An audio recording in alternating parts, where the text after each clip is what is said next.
whoever you are, wherever you are, hope you are blessed and doing safe. Ladies and gentlemen, greetings, family.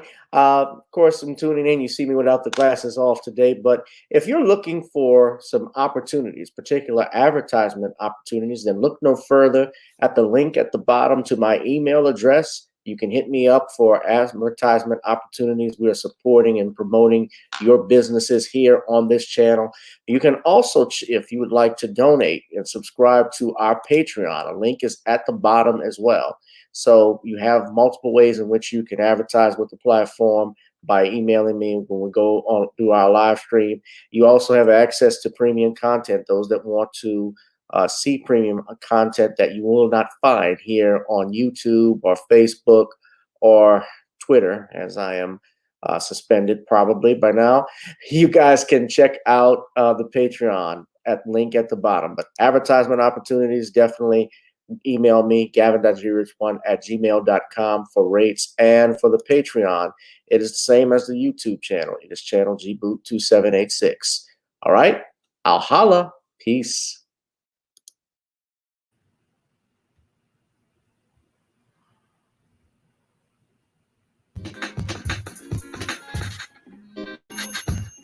Hi, I'm attorney Gavin in Check out my latest book, Commonwealth of Pennsylvania versus William H. Cosby Jr., The Destruction of Due Process in America. For approximately 2 years now, I have gone on a painstaking quest to investigate the rise and fall of an American icon, Bill Cosby. In the mid-1980s, there was not a star that was higher than Cosby. Advertised with Coca-Cola, Jello, Kodak, along with #1 television show for 5 straight years in a row. On Thursday nights, it was must-see TV on NBC. Cosby resurrected the genre of traditional family sitcom that was once thought dead by television critics. He did this as a black American with an all-black cast and showed mainstream network executives in white America that it was possible to be successful without showing the worst people. He also demonstrated the power that television had as it can make young people dream to be the best that they can be. However, like many celebrity stars, unfortunately, they all come crashing down. Sometimes by their own fault, others not so much. In this book, I attempted to highlight certain things. We go in depth into both of his trials in 2017 and 2018, respectively. What if I told you that these criminal trials were politically motivated by an overzealous district attorney? Will you also be shocked to learn that attacks on Mr. Cosby did not start in 2014, but also in the 90s, not long after his attempted quest to purchase a major network? From where did all of these allegations of sexual misconduct come from? Were the accusers telling the truth? In the 2 years of research, with some help from others interested in learning the truth and facts about this case, we discussed both legal reasons why the prosecution and trial were illegal, unwarranted, and also the possible personal motives as to why this may have occurred. Most importantly, we warn about the dangers of prejudice while trial by social media, or mainstream media rather, should never be the norm. All this and more in The Commonwealth of Pennsylvania versus William H. Cosby Jr., The Destruction of Due Process in America. Available on Amazon this fall in Kindle and paperback format.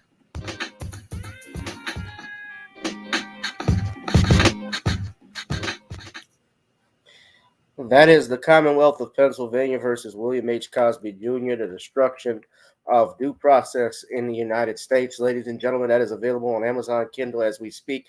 I need you to please go right here and buy now with one click The Commonwealth of Pennsylvania versus William H. Cosby Jr.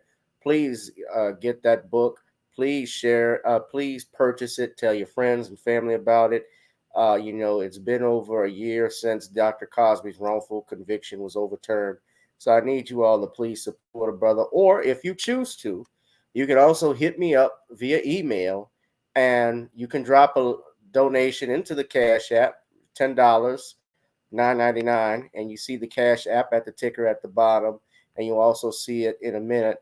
where you can get a PDF version. If you don't do Amazon of the book, I can email it to you right there, and you can read it and have it. $10 for it, ladies and gentlemen. So I need you to send me something in the Cash App right now if you want that book. Indicate it, and I will forward that to you when you drop something in the Cash App. But please go. I need you all to support me. This took a lot of time and hard work, but I thank you all for being here. The place to be right now is with me. It is Random Topic Thursdays, only on channel G Boot 2786. Whoever you are, wherever you are, I hope you are blessed and doing safe. Our topics for tonight are as follows. More details on the Highland Park shooter. Macy Gray gets called out by the you-know-who. Eric Holder found guilty of first-degree murder of rapper Nipsey Hussle. And Dems twerking for votes. Ladies and gentlemen, all this and more tonight. And we'll have on our brother Shawn James, who is the author of the book, such as the authors of the series, the John Haynes series, as well as the author of The Man Crisis and The Woman Crisis, which is coming soon, believe this fall on 2022. And Shawn will talk more about that and do some plugins. But in the meantime, also, if you have not, you didn't get it for 4th of July, you can still order some good old Nani's Creole seasoning blends, ladies and gentlemen. You can try it on chicken, meat, or fish. Nani's goes great with every dish. We just cut a commercial for it on IG, on our IG page, Instagram page, actually. I'll share that with you right now as we speak. On Instagram, our Nani's page is Nani Creole Blends. That's NON. Sorry, something just came up on my computer. That's NONIS Cree Blends. Nani's Cree Blends, CRE Blends. Right now, ladies and gentlemen. In the meantime, let's play some music. Please go to Amazon and Apple and gotta get on up, as well as Video Soul. So we're gonna go ahead and just get our show started and popping, ladies and gentlemen. And hold on one second. Let's see if we got Shawn here. Shawn is here. So let me stop that. Shawn, how are you doing? I'm good, Gavin. How are you?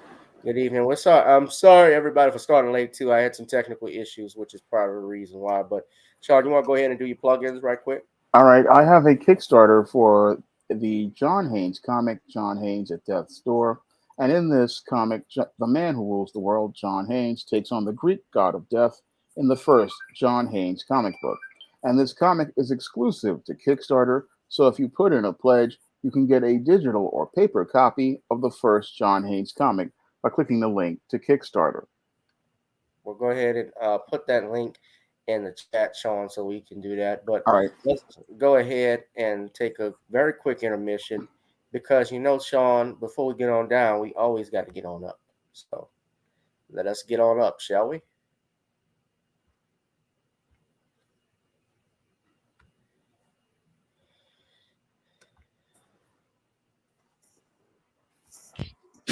Girl, come on. Gotta dance to the beat, because on the dance floor is where we'll be. Show me what you got.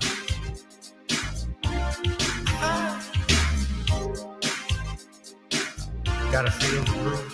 Feel the groove, get on the floor. Get on the... Right now the party's wasted. There's nothing much to do. But once the groove gets started, tell me, what do you have to lose? Just look into my eyes, girl, as we glide across the room. And what to my surprise now, the beat takes hold of you. Now if you're feeling like I'm feeling, so come on baby, let's start dealing. Time to get this party started. Ain't no time for the broken hearted. When the rhythm takes hold of you, there's only one thing left to do. Cause the beat is really moving. Time to get your body moving. Gotta get on up and move your body. Cause when the beat is really grooving, it's time to feel your body moving. Gotta get on up and shake something. Feel the groove, get on the floor. Get on up. Tell the DJ play the whispers. Rock steady in the mood. Put on earth, wind, and fire. Tonight we're gonna groove. Show me how you do the four corners. Electric slide or two. Hit the bus stop or do the bunny hop, baby. It's really up to you. Now if you're feeling like I'm feeling, so come on baby, let's start dealing. Time to get this party started. Ain't no time for the broken hearted. When the rhythm takes hold of you, there's only one thing left to do. Cause the beat is really grooving. Time to get your body moving. Gotta get on up and move your body. Cause when the beat is really grooving, it's time to feel your body moving. Gotta get on up and shake something. Feel the groove, get on the floor. Get on up. Now, 2020 hasn't been the best year of all times. We've been dealing with death, the pandemic, racism, bad policing, and all the bad rhymes. But like Uncle Snoop once said, if you breathe and you achieve. And so, if you're ready, I need you all to get on up. Are you ready? 1 and 2 and 3 and 4. Get your butt on the dance floor. 5 and 6 and 7, 8. This jam we appreciate. We're gonna slide and step on the beat. On the dance floor is where we'll feel the groove. Get on the floor. Get on up and move your body. Cause when the beat is really grooving, it's time to feel your body moving. Gotta get on up and shake something. Feel the groove, get on the floor. Get on up, baby. Yeah, gotta get on up, baby. Come on, baby, gotta get on up, baby. Feel the groove, get on the floor. Get on up. Feel the groove, get on the floor. Get on up. Wherever you are, wherever you are, I hope you're blessed and doing safe. Greetings, family, everywhere. Be one. And shout out to our brother and friend, Shawn James, who's present. Shawn, it's good to see you as always. Shall we get into our topics tonight, Shawn? All right, let's get into it. All right. This right here, I guess I don't have a particular order, but I'll start with this one. Okay, so this caught my attention, ladies and gentlemen. I was actually going to save this for last, but we could go ahead and get it started with this one. This Democratic state senator, her name is Tiara Mack, is trying to, I guess, garner some more votes. And she does it by making a TikTok video of her twerking on her head. Now, Shawn, I'm sure you're going to do a video about it, or probably even talk about it on your live stream tomorrow. I know you're going to find a critical examination of this coonery and buffoonery that has befallen the American public. But I want to play this. Did you see it yet, Shawn? I saw it. All right. I'm sorry? I saw it, and the video is going to be on it tonight. Okay. Now, I want you all to take a look at this. Now, she's not bad. She got a banging body, I ain't gonna lie. But she wouldn't be interested in me or you anyway, Shawn. I think you all know why. I'll show you if not, I'll show you in a minute. But this was the video on her TikTok that went viral. Now let's play it.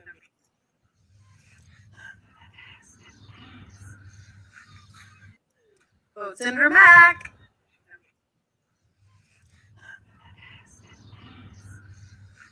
You can hear somebody saying, Votes in for Mack. that ass, that ass.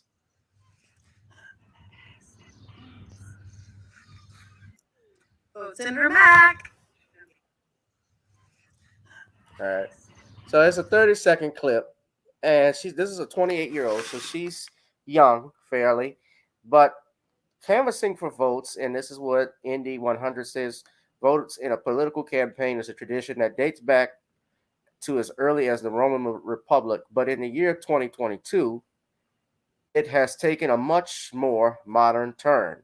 Rhode Island State Senator for District 6 has posted a campaign video of herself twerking upside down on TikTok in possibly the most unusual canvas yet.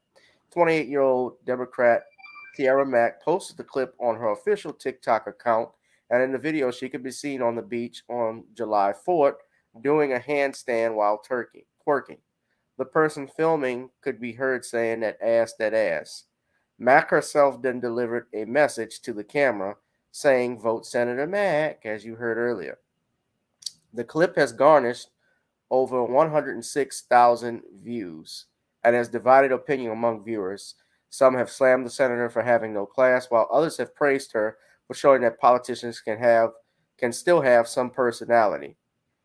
One person wrote no class. The other person wrote Islander here. You can absolutely count on my support. That's what they say in Rhode Island. Now, Rhode Island is on the East Coast with a lot of those Democratic states like Maine, Massachusetts. I said a lot of those states. New York, of course, as Shawn, you are in the largest city in the United States.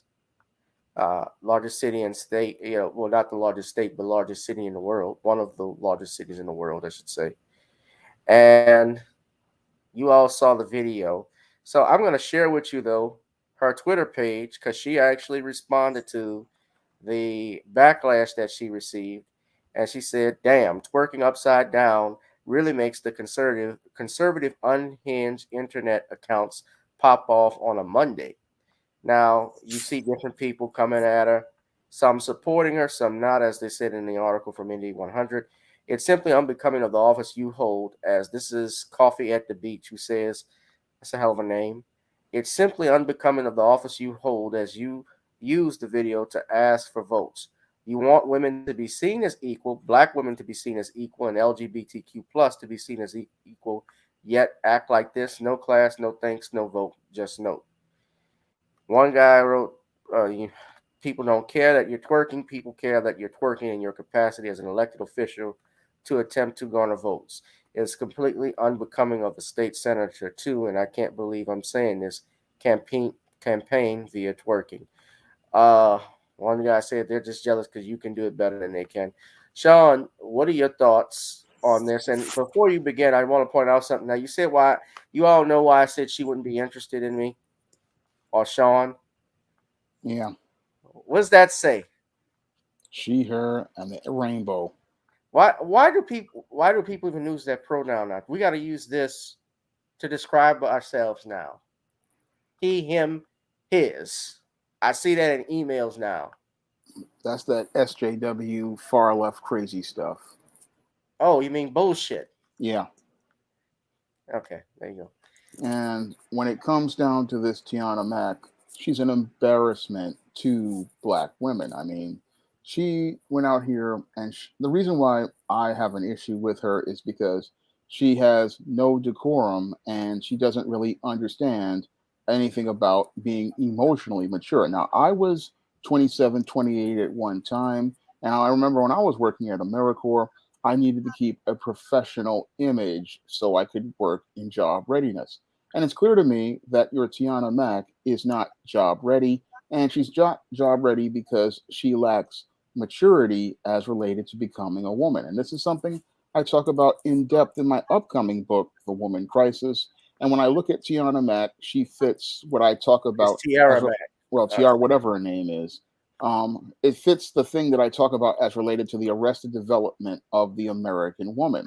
Because most American women, they are at a mental age of about 16 to 19 years old, and they're still acting like teenagers, not understanding that you have to graduate to a level of maturity if you want to be a woman in society. So what we have here is a grown woman who doesn't understand how to be a woman.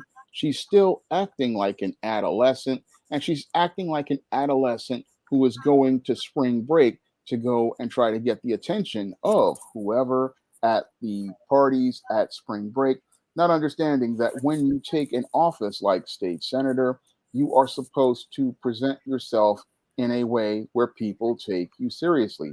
I mean, how can anybody take her seriously as an elected official if she's out here in a thong bikini with doing a handstand and twerking? I mean, how can anybody take her seriously if she's out here with her butt cheeks showing us her backside? I mean, you're supposed to be a state senator who's supposed to be representing a district and representing policy for a district, and you're out here doing a twerk, something that a hood rat does, and it proves a point that the YouTuber, the late great David Carroll, talked about the only thing that many of these types of females have to offer is their backside.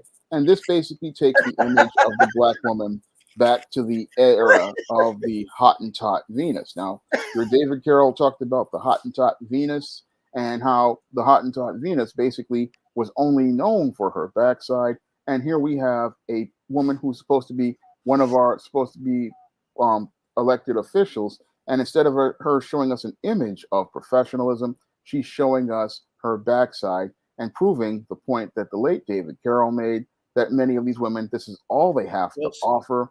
And sadly, this tarnishes the image of our so-called educated professional black woman. So all we see is her butt, and that's all she has to show us. I mean, she's supposed to be the educated, independent, professional black woman, and sadly, she's acting no different than a hood rat from around the way who is at the beach after having a couple of 40s, and that's an embarrassment to the image of all of the sisters out here who are out here trying to represent positively. So I'm sorry. I can't help it. Did you see this? Yeah, I saw that image, but no, look what they wrote. Joe testing the Craigslist women for hire section before allowing Hunter to proceed. it's just an embarrassment to black women overall, and it's an embarrassment to the black race overall. I'm sorry. Go ahead and finish it. And I'm hoping that people will look at this and realize you cannot vote based on her pronouns or her identity politics. This woman is just not fit for office. She lacks maturity. She lacks professionalism. And this is someone you don't really want representing your district. In November, I'm hoping that people out here vote against Tiana Mack, because Tiana Mack showing us her butt crack shows us she's not ready for political office, and she's not fit to lead. Well, she's already a state senator, so she's running for re-election, and she doesn't need her seat again because she's embarrassed herself. But this is the thing: twerk for abortion justice, twerk for trans rights, twerk for intersex justice. What's see these? I gotta be careful. No, I ain't gonna be careful because YouTube has already demonetized my channel, so it is what it is. They haven't even responded to my appeal, but I'll be working on that a little bit later. But what's the difference between intersex and trans? I have no idea. I'm serious. Does anybody know what they mean by that? I know what they mean with trans is somebody who no longer identifies with their biological sex, right? What they were born with. But intersex, this is where everybody gets confused. All these acronyms, people. So it's a person that's born with any of several sex characteristics, including chromosome patterns, gonads, or genitals, that according to the Office of the United Nations High Commissioner for Human Rights do not fit typical binary notions of male or female bodies. They talking about Pat, like that character on SNL? Yeah, but these people are just mentally ill. Well, let me say this about that.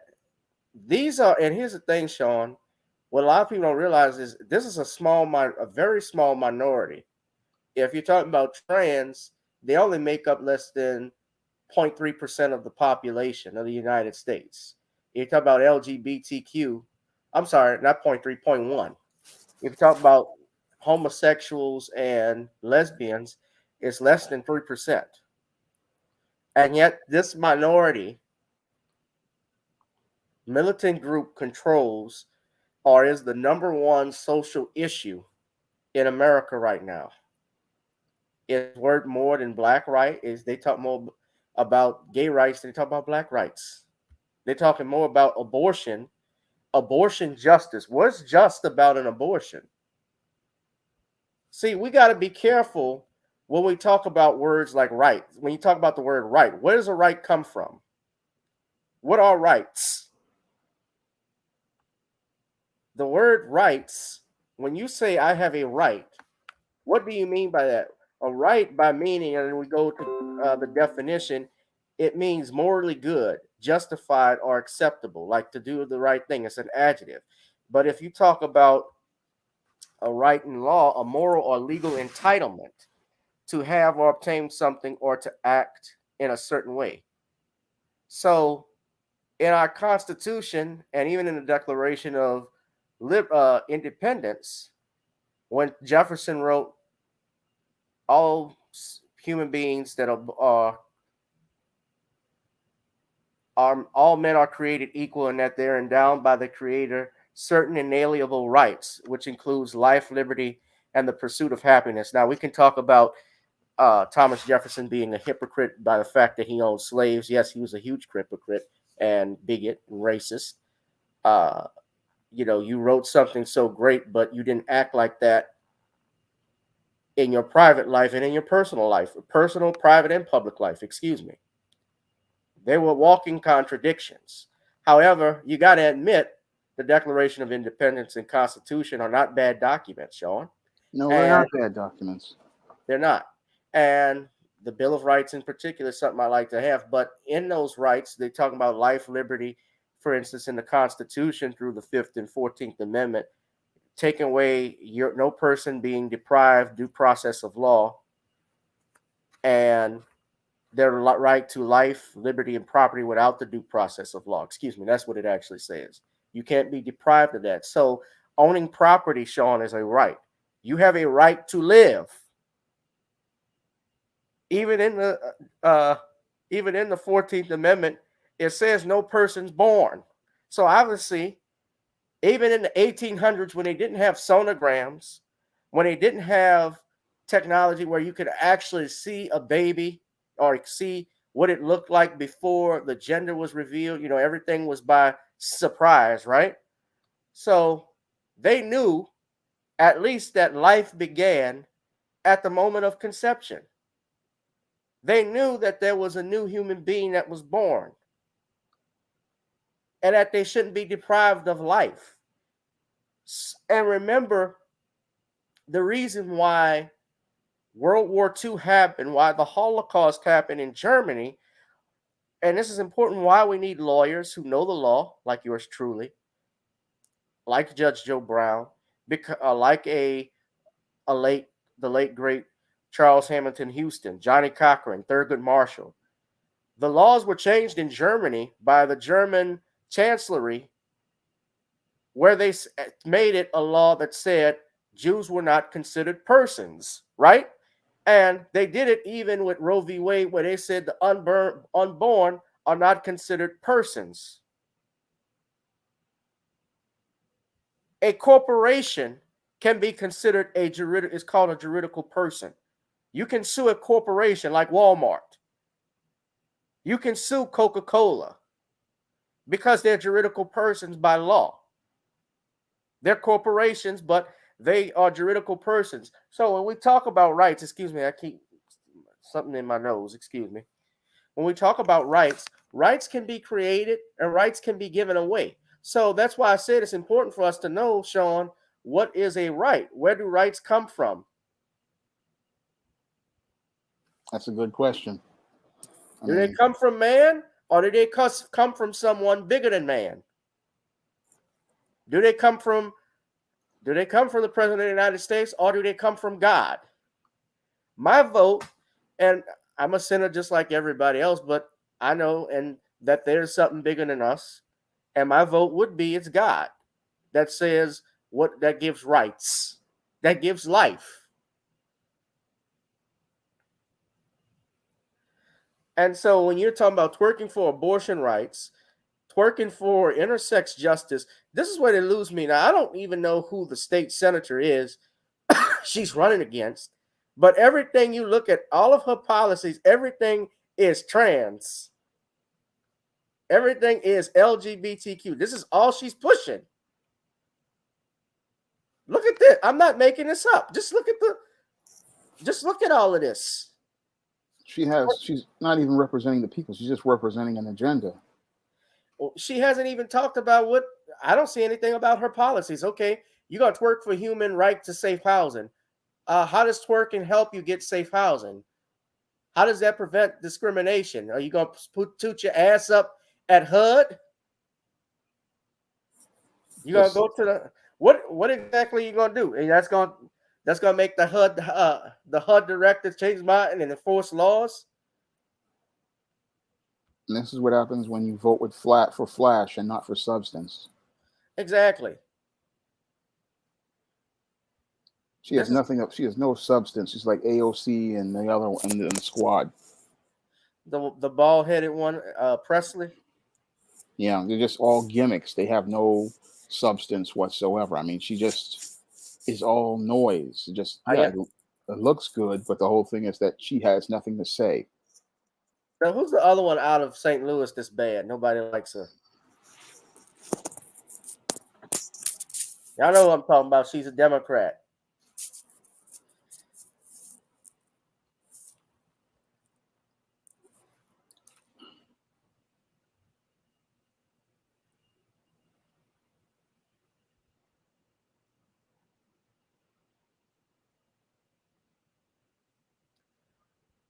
Y'all know what I'm talking about?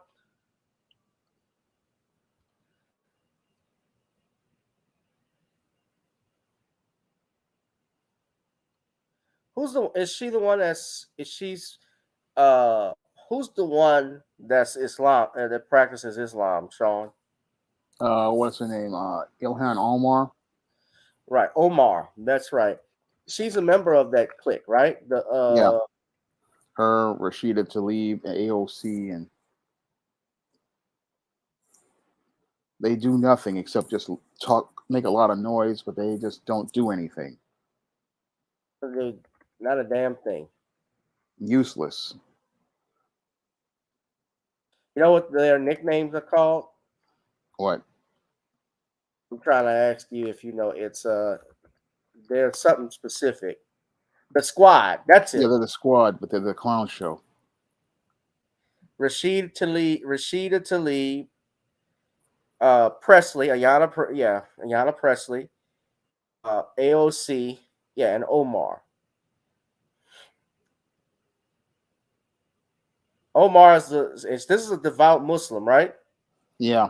That supports abortion rights. Diametrically opposed to her own religion. Supports abortion rights and is involved with a white man. Well, she's not black Muslim, but she's. What's up, Sizzle? Yo, this is Sizzle. This is one of the hardest working music men in the country, music producer. He helped me co-write. Got to get on up, ladies and gentlemen. Y'all give a thumbs up and a round of applause to Sizzle. His first time in the chat. What's up? Glad to see you here. What's up, Sizzle? We got to work on some more music, bro. I called you.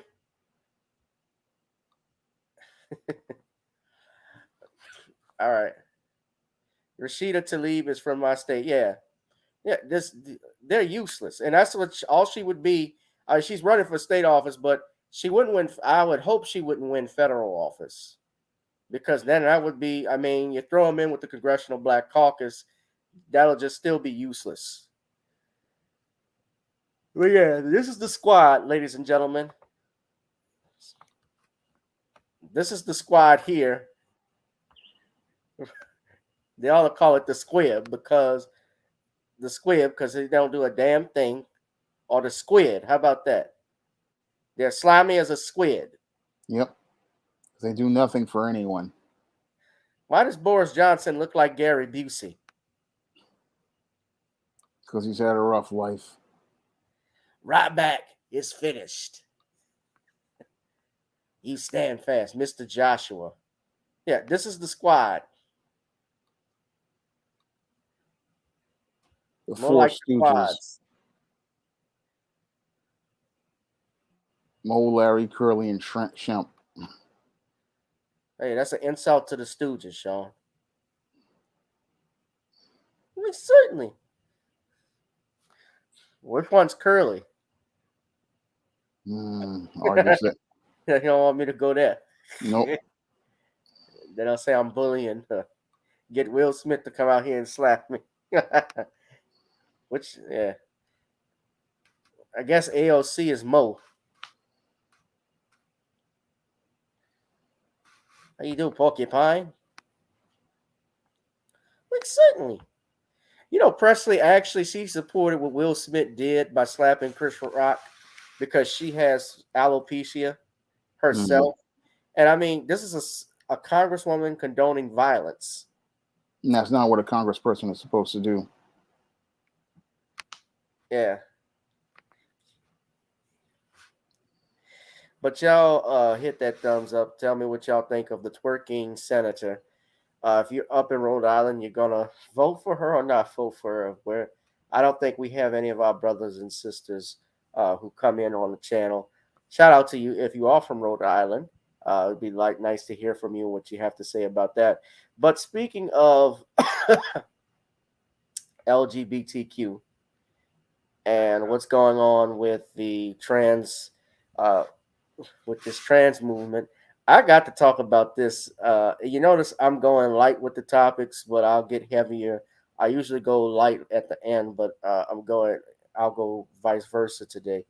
But I want to talk about this since we're on that. Macy Gray gets called out for she gets called out by the you-know-who, right? So Macy Gray was on Piers Morgan's show, and Piers Morgan has been, and I have my issues with Piers Morgan, but I have had he has been on a roll lately, especially over this trans thing, because he's stating flat out, and even I noticed when Gillette had that commercial against men, he came out against that.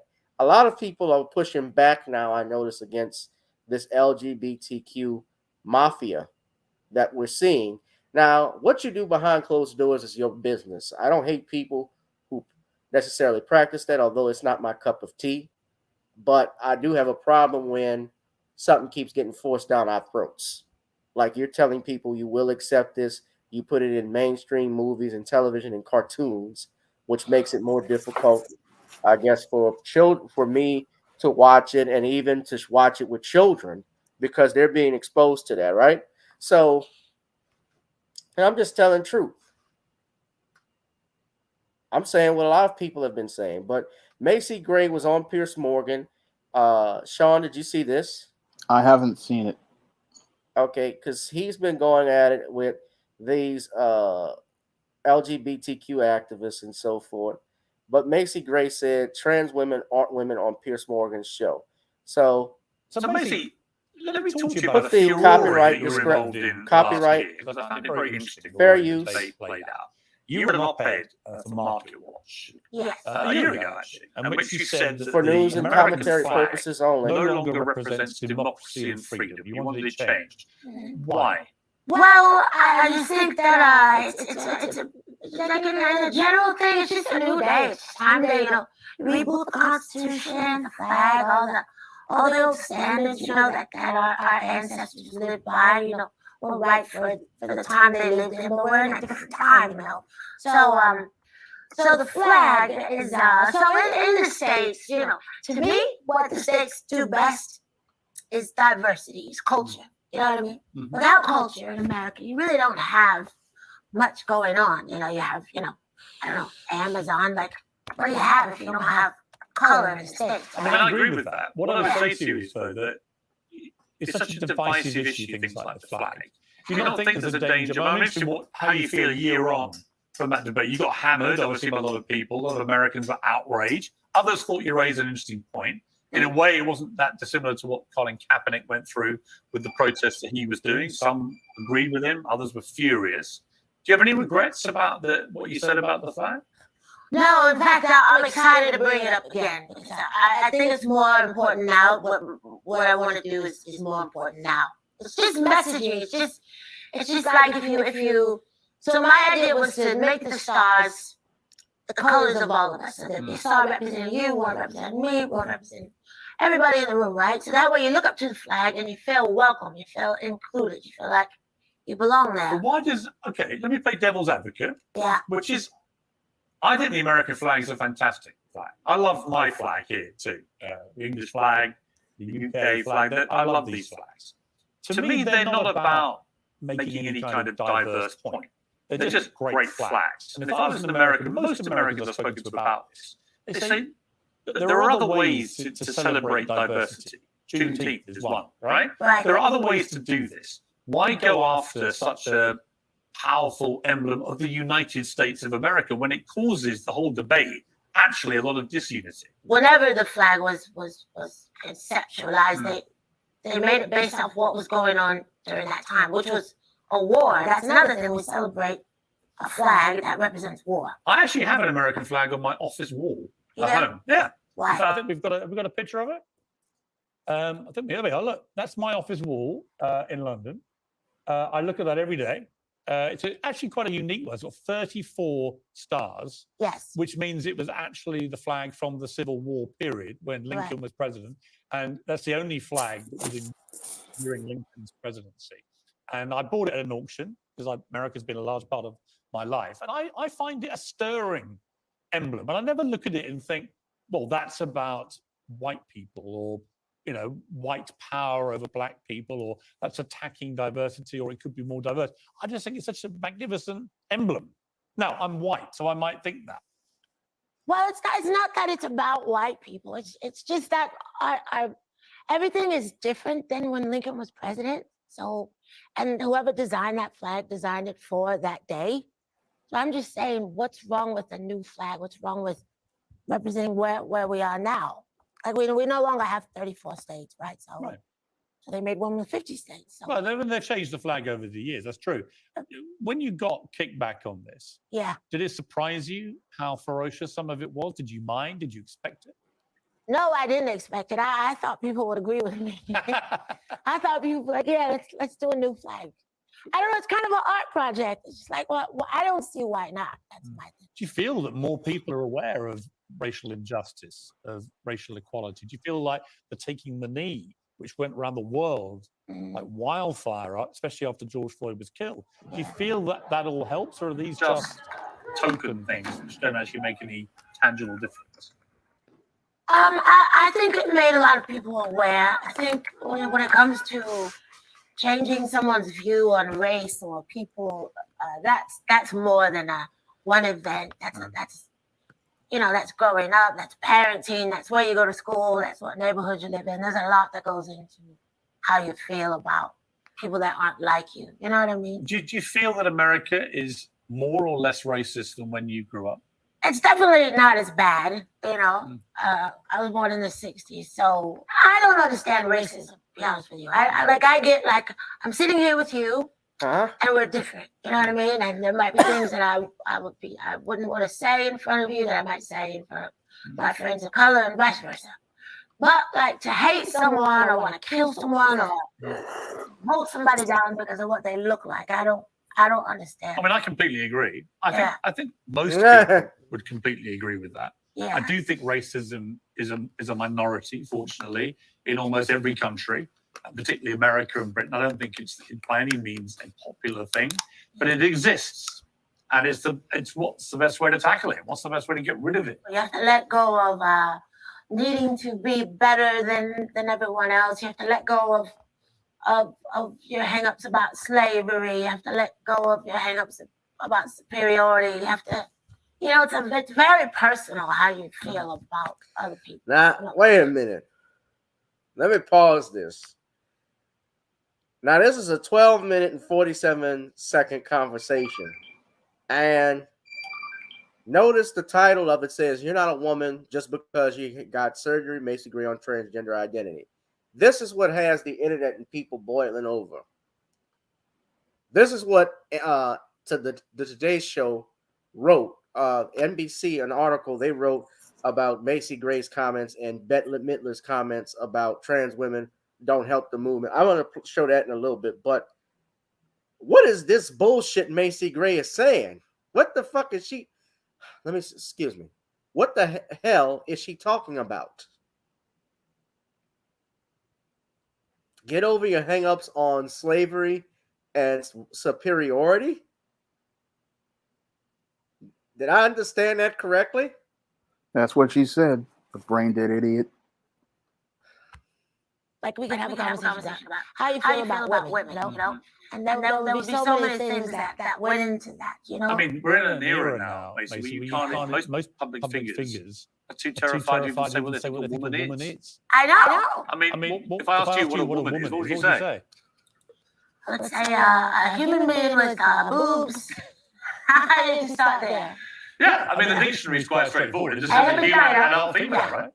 No, a lot of people. Yeah, see, that's a little getting confusing. The whole he, she, they. That's gonna. And I'm not sure why, really. It's a bit like this whole issue of transgenders in sport.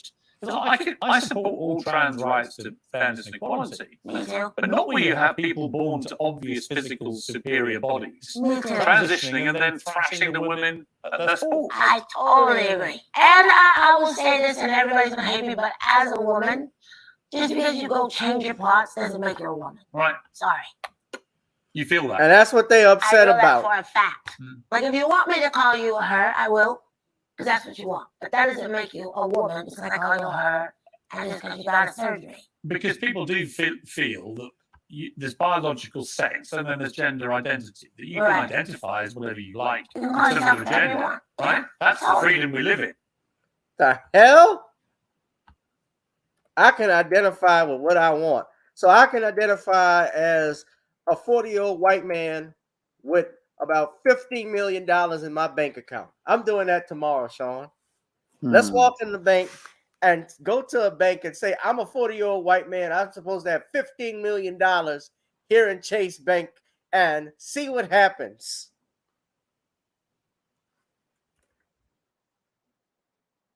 How does that sound? It sounds insane. That's somebody that's mentally disturbed.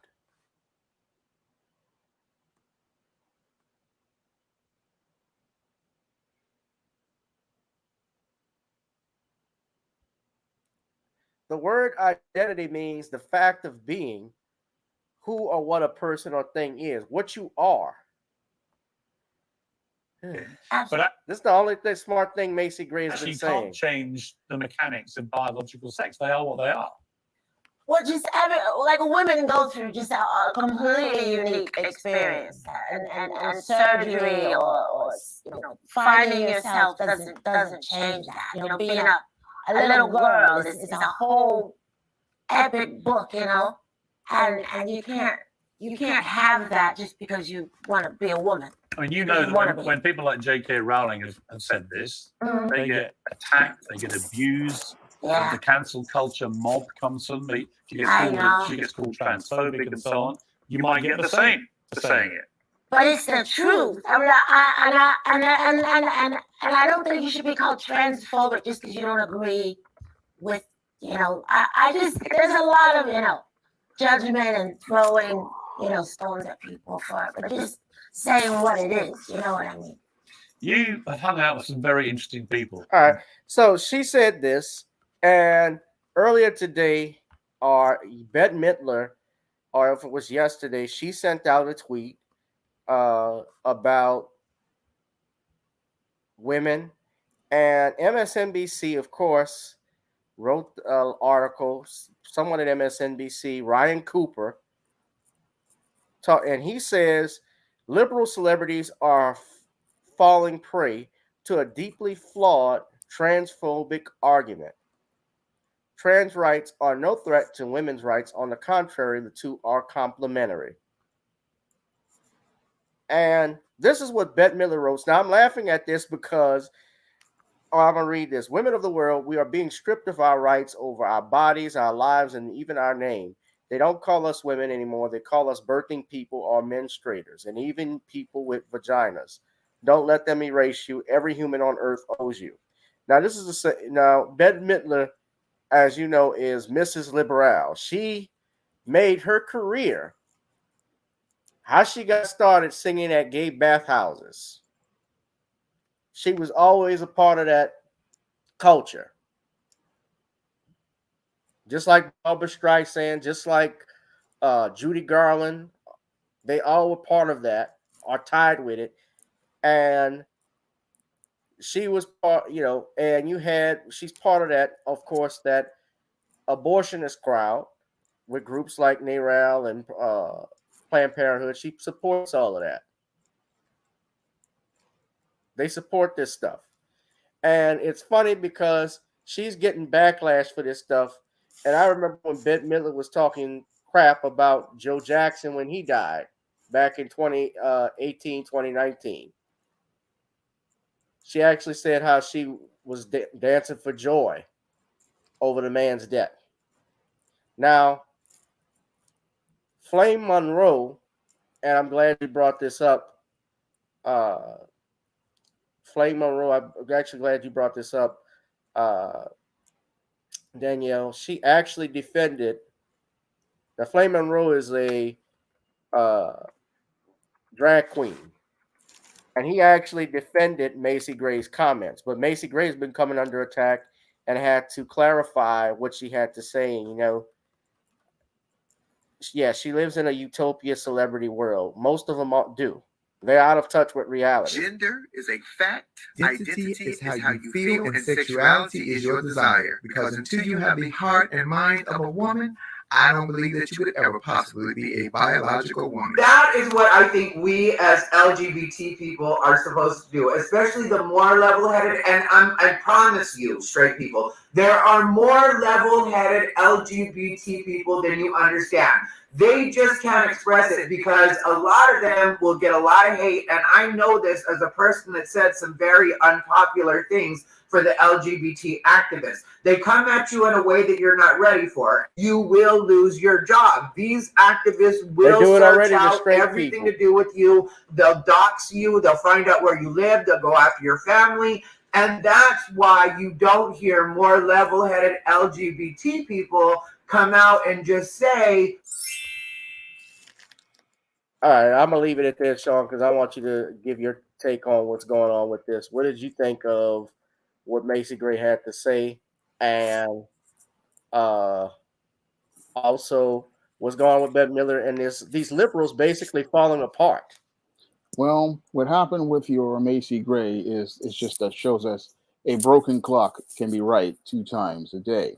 And what's happening with your Macy Gray is that she's just went out here and said what the far left didn't want to hear, and they're going after her because she's not following their narrative. And because she's not following their narrative as related to the redefinition of a woman, they want to crucify her in the same way they did author J.K. Rowling. But when you look at the Bible, it clearly says what is defined as a woman, and they don't want to go along with that because they want to continue to use women as a springboard to push their agenda as related to pushing for these other members of the alphabet community. Now, what people don't know is that the alphabet community and feminists have worked together for years to help push this kind of agenda. And what they want to do is push this agenda so that they can use women as a way to push these alphabet individuals to replace women in society. So what they want to do is use the women and take their place, and then put the alphabet person in the place of the woman in society. So Shawn, I got to interrupt you right quick. You're saying essentially, contrary to what this author of that article wrote, it is not complimentary. No, it's about them trying to replace God's order. I go into depth in this in the woman crisis. They want to replace God's order with their own. And what these people want to do is they want to take the place of the woman because they think that the feminists will take the place of the man. And the whole thing is they want to create chaos in society. And that's what makes these people dangerous. And now a lot of women are catching on that they really aren't about inclusion and equality. They're all about replacing people. And that's what the feminist was all about. She wants to replace the man. This other person wants to replace the woman, and they want to be able to control society, and they want to be able to take over and replace God's natural order. People don't know that this is what's going on, but this is what your feminists and your people in the alphabet community secretly want to do. The feminist wants to replace the man. The alphabet person wants to replace the woman, and what they want to do is create their own order in society. And a lot of women are now realizing that this isn't about them having rights, it's about them trying to replace women in society. And now that's why you have a lot of women saying, like your Macy Gray, oh wait, you're not really, if your surgery doesn't make you a woman. But these people, they want to take places of other people. And again, it's not about them getting rights, because we've given them rights under the Constitution, and we've given them all of those equal rights, but they don't want any. The whole thing is they want to take the entire society completely over. Yeah. So basically, there is an agenda, and it goes deeper than just replacing women. It's about replacing God. Yeah, they want to replace God's order on earth, and the whole thing is you're never going to replace God's order on earth, because this is just an abomination. And what they want to do is replace God's natural order with their own order. They want to be out here participating in their behaviors, and they want to be the only ones running the society. But it's like, you're not going to run society, because God has not ordained you to do these things. It's sin. Yeah. Okay. Now, a broken clock can get the right time at least once. I'm glad you brought that up. That's a good point, because Macy Gray was talking about some fragging bull throughout that interview. Yeah. I mean, you could tell I don't like to quote him often, but Stephen A. Smith, as he would say to all the athletes, stay off the weed. Because Macy was clearly high. Yeah. She had to be high or just brain dead or airhead to say this type of crap that was coming out of her mouth. Don't get hung up on your ancestors. You know what my counter argument to be with her? I would want her to tell the Jews, don't get hung up on the Holocaust. And that would be the end of her if she were to say something. That would be the end of her career, because we know who runs those record companies. Although Macy Gray had a hit since 1998. Nope. All right, I'll be right back. I have to use the bathroom. All right. Sean will be right back, ladies and gentlemen. He had to go boo-boo. We're waiting on Sean to come back, y'all. While we do that, I put the article in. Let me just go over it briefly while I wait for Sean. You can see here, this is why you guys trust new black media, not mainstream media, or lamestream media, as I call it, because this is a man, I take him to be a man based off the name Ryan Cooper, who's trying to say that transgender rights and women's rights work hand in hand. He writes articles like, Democrats are cowering from the big bad GOP. Enough. Trump's faux populism, big meat and COVID collide with tragic results. Ukrainian President Volodymyr Zelensky has a dramatic flair that Democrats need. Why Biden's proposal won't fix America's crushing medical debt problem. But when you see things like this, this article here on the Ukrainian president on Democrats cowering, you can tell already what side of the aisle this guy is on. That was a quick poop.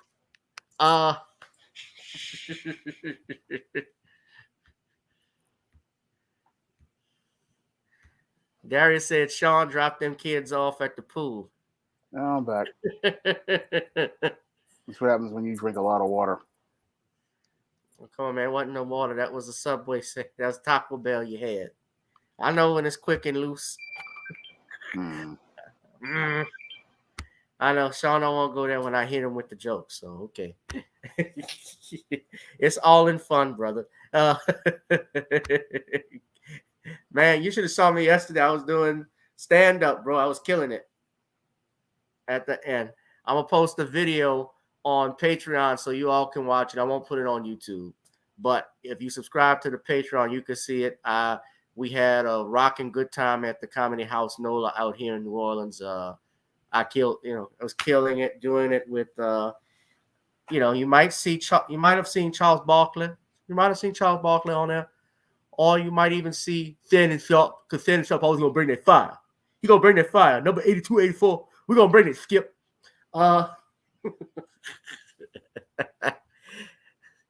Macy Gray's ass. Talk about there's no racism. Skip, I grew up in Georgia.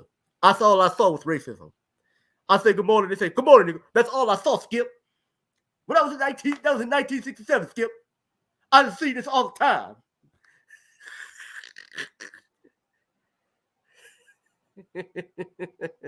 Someone has put a battery in Macy Crazy's back. Macy Crazy. I remember when she was walking around looking like a black Chucky doll. Remember that? Yeah, I remember. I don't know. It was between her and Shaka Khan. Although Shaka looked good. Shaka was big good. You know, the big fine women? That's Shaka Khan. She can make me want to scream. Beep, beep, beep.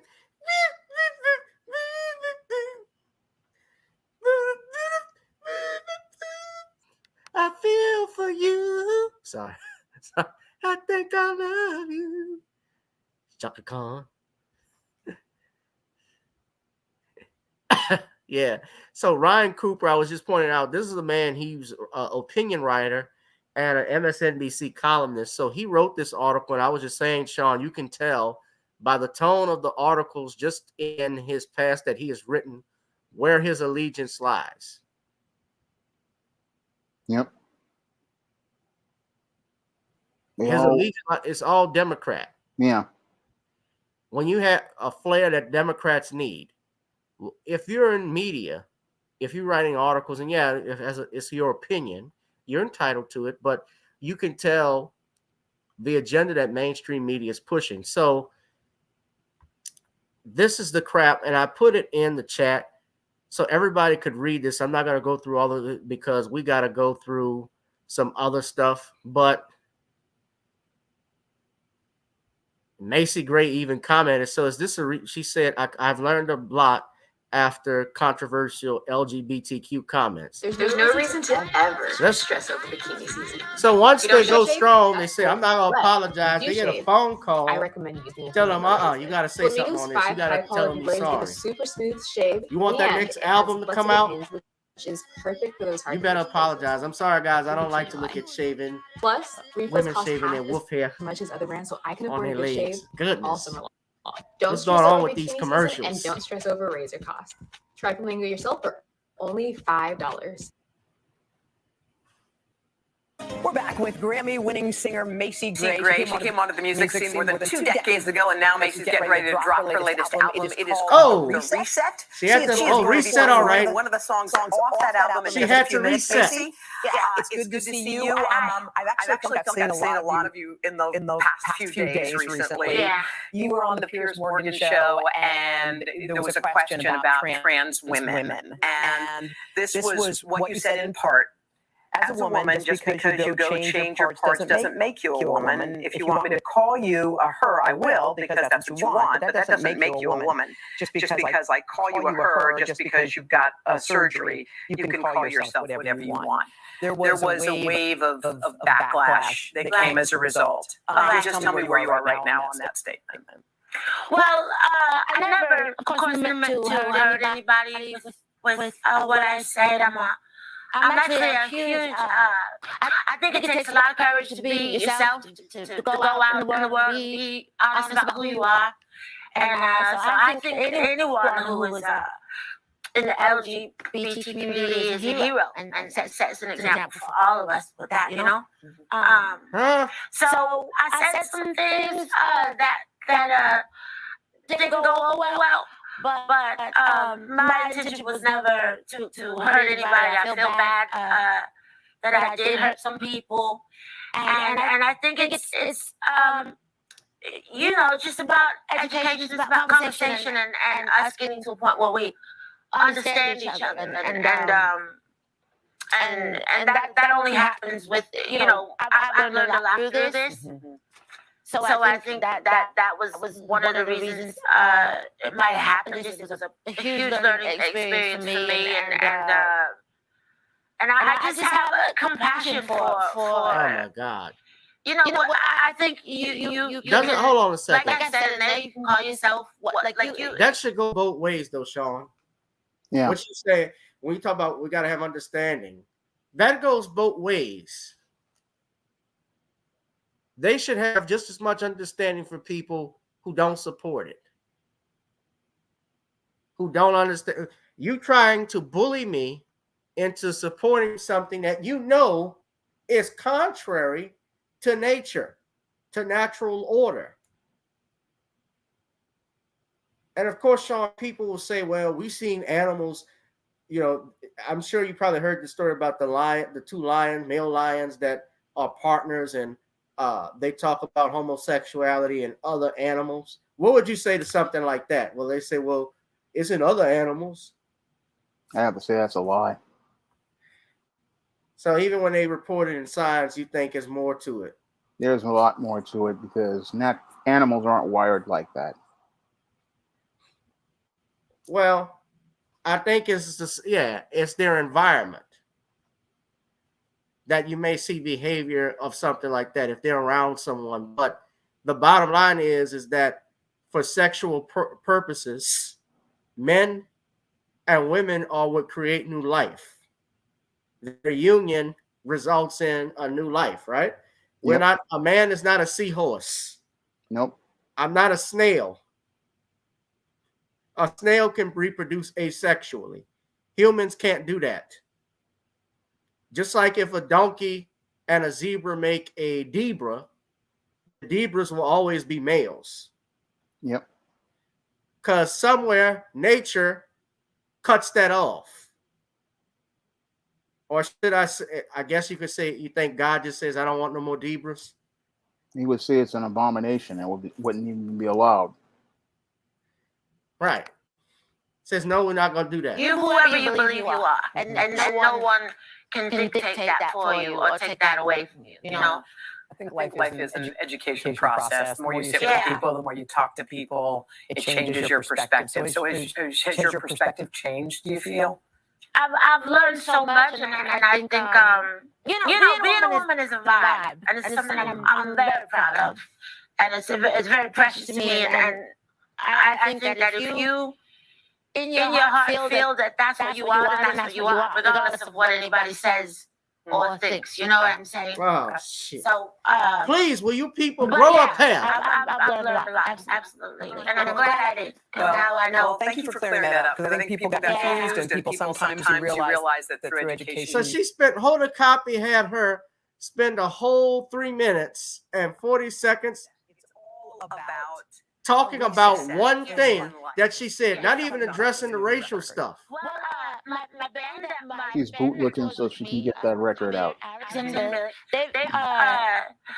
Josh knew, but we've been off and on together for about 10 years.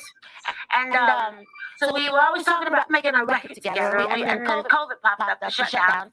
And we went in and it was a perfect time to make an album because everybody was emoting and had all these feelings and opinions and some balls. We went in the studio and all that came out. So it was the upside of the shutdown. All right, I had enough. It was a great time. Grow a pair. Shit. I ain't got nothing to apologize for. No. I said my opinion and that's it. If people don't like it, tough. You're not going to please everybody all the time. Just like everybody ain't gonna like your music. Everybody not gonna like the song selection you play at a concert. People are gonna like all the jokes you say. Tough. Go somewhere else.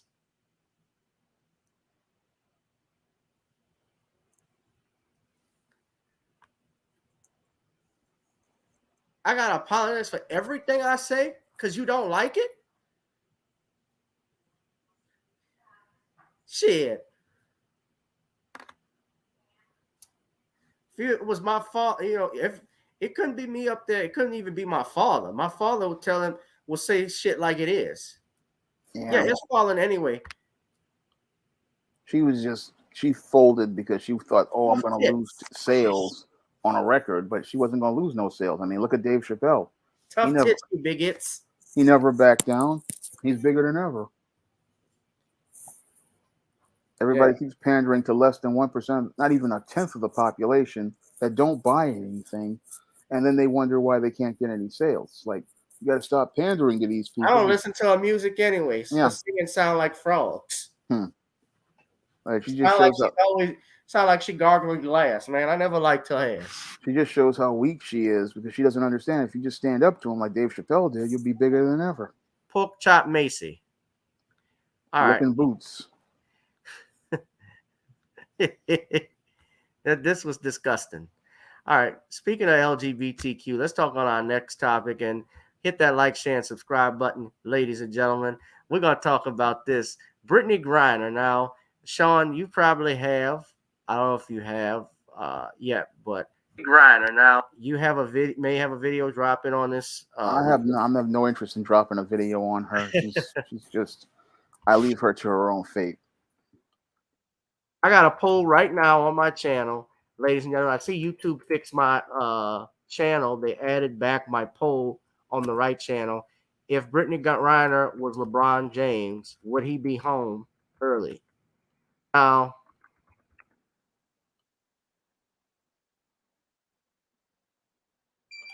I want you to give me a yes or no, and yes, no, and LeBron would never put himself in that position.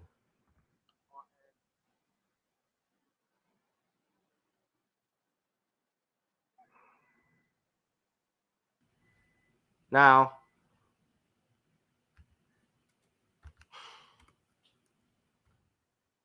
I have that I have that right now, ladies and gentlemen. I'm asking you all, what do you think? Yes or no? I just created the poll. I'm trying to see why it's not. Okay. I don't know why. Okay, so this damn thing, they're doing it to me again. So if you all know, Brittany Griner earlier today, she pled guilty to her charges in Russia. And there's been a lot of talk in the media, a lot of people, even her coach made the remark that if this were LeBron James, he would have been home by now. People talking about it's about equity and how LGBTQ are treated, her as a person.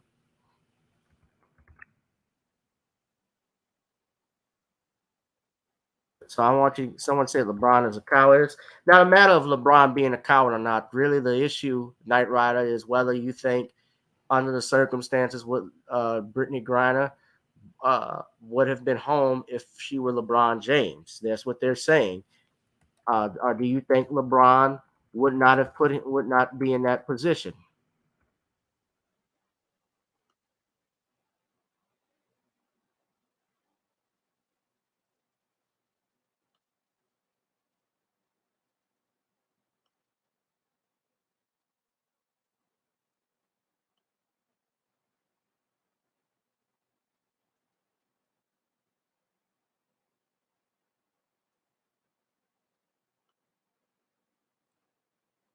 Now, why she has that shit, I'm sorry too, it's not letting me.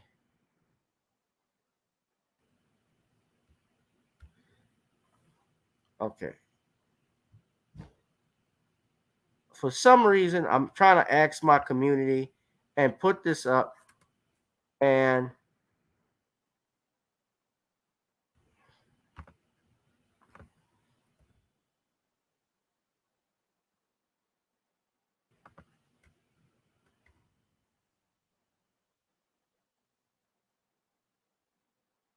okay.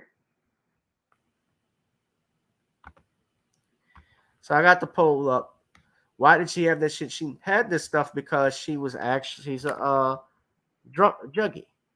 She's a druggie. I mean, it was hemp oil that she had, and right now it says Brittany Griner pled guilty to in Russian court to drugs. Now I think she pled guilty to it probably to get a lenient sentence. She has been in holding for well over 150 days. Her wife, Cheryl Griner, has been on television asking her to come back, asking the American people, the American embassy, the president to reach out to her. And Biden, for what they said, only finally, as of yet, I believe, reached out to her. They got a copy of the letter that she wrote. Brittany Griner wrote saying, the first time I ever voted was actually for you in this election. Now, I put the poll up in the G-Boot 2786 channel. Do you think if she were LeBron, would she be home? Give me a yes or no. And when you look at articles like this, for instance, and then this I have on my Facebook page, this is New York Times. They said that Brittany Griner is a pawn is basically a hostage of President Vladimir Putin. They're saying all of this is tied to what happened in Ukraine. Now, she pled guilty to drug charges today, telling a judge in Russia that she unintentionally carried a banned substance into the country. The Russian authorities said they found vape cartridges with 0.7 grams of cannabis oil in Griner's luggage when she arrived in February to play basketball. She could face up to 10 years in a Russian penal colony. Efforts to resolve the highly politicized case are now shifting towards the diplomatic arena. My colleagues Anton Chernovsky, Ivan Nochupurenko, and Tanya Ganjuli report. The U.S. officials are saying that she's being held hostage by President Vladimir Putin. A senior Russian official indicated that Moscow would be prepared to negotiate over her fate, but only after the court reached a verdict. Her defense is she packed in a hurry and that the cartridges had appeared in her luggage because of carelessness. The Kremlin appears interested in linking her fate to that of Viktor Bout, a Russian arms dealer serving a 25-year jail sentence in the U.S. Michael Crowley reported Russian officials have pressed for Bout's release for years. President Biden is under pressure to secure Griner's release, but U.S. officials won't discuss any potential deal to free her. She's a 7-time WNBA star, a 2-time Olympic gold medalist, and the first openly gay athlete signed to an endorsement contract by Nike. Of course, they got to bring that one out, right? So, give me a yes or no, chat, and please go to the poll on the G-Boot 2786 page. I need you all to hit that. I asked, if Brittany Griner was LeBron, would she be home by now? 40% said yes, 20% said no, and 40% said LeBron wouldn't be there anyway. I think there would be more no's than yeses, huh, Shawn? Yeah, you would think. Now, here's the thing. If you go to another country, first and foremost, you go to Russia of all things, where these countries have these draconian laws, especially against drug smuggling. If you looked at movies like back in the 90s, Bangkok Palace, where these girls, I believe, were falsely accused of, it was a movie, of course, but they were falsely accused of drug smuggling. You remember that movie? Broke Down Palace. I said, Broke Down Palace. That was it. And those characters, they were accused of drug smuggling in Thailand. And they were set up, I believe, by a man who was a drug smuggler who set them up, put bags of heroin in their luggage, and they got interrogated by the police, and they were forced to spend time in jail for his charges. Now, she claims she packed in a hurry, but bottom line is, if you go to another country and you do this, they have a right to their own laws and to enforce them as such. Now, if it were in America with this, I mean, this would be nothing. But you're not in America, you're in Russia. And they pay them, actually, the WNBA stars get more money overseas than they do in the United States. And that's because of one reason only. Nobody wants to watch your ass. Nobody watches the WNBA. I would rather watch PBS than the WNBA. Hell, I would rather watch a whole UPN lineup on Tubi than to watch the WNBA. It's boring as shit. It's like watching It's like what George Carlin would say. It's like watching roaches copulate. They don't do dunks. They don't do. They're not aggressive. It's not the same as NBA, right? Nope. Am I wrong? I don't want to look at. I don't want to look at these muff divers. I'm sorry. They don't interest me. And not all of them are gay. I know that. Dwight Howard's girlfriend is fine as mug. She plays in the WNBA. She's cute. They got a few cute ones in there. But I don't like watching it. They had a woman, remember they had a girl who came out who played in the WNBA, and she said like 95%, the biggest problem with it is like 95% of them are lesbian. Yeah, I remember when she said that. Huh? I remember when she said that. Yeah, she complained about it.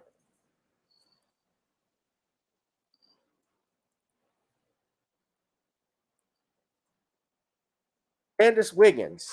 I was bullied for being straight in a 98% gay WNBA.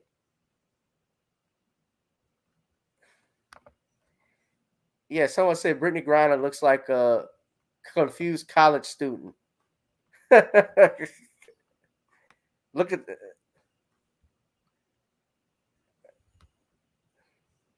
them stud. Look at this stud. Look like a dude.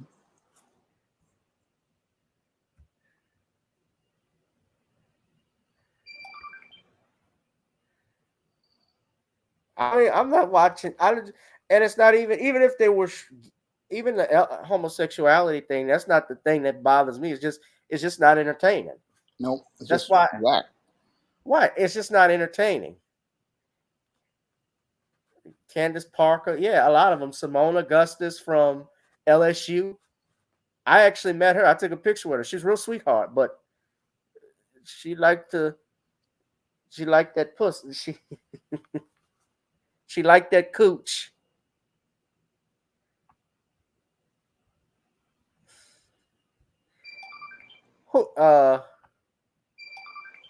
They got a couple of them. There are some cute ones. Let's see. This is Tina Thompson, who's a WNBA player. Now, she's not bad looking. Let's see. What you think? Pretty average. Yeah, she's all right. She's straight. Now, this is a different picture. She looks a little bit better. Just a little bit. Yeah, I have to look at that forehead.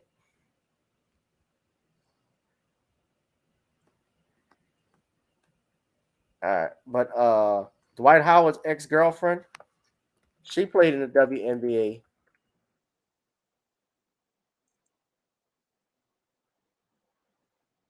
Or I think that's still his girlfriend. I'm not sure. Tia Cooper, now she's cute. They broke up. Now this is Tia Cooper.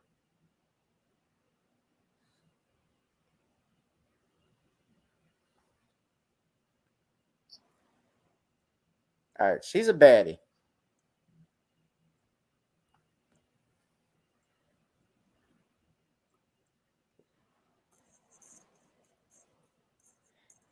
Darius said he used to watch it before it went wall-to-wall studs. Yep. Like in the 90s, it was straight women, so it was all right to watch. But then somewhere in the 2000s, 2010s, it became... They started to look like Manny Fresh. Yeah. Ricky, I'ma buy clothes. I'ma buy cars. I'ma buy. I need it in my life.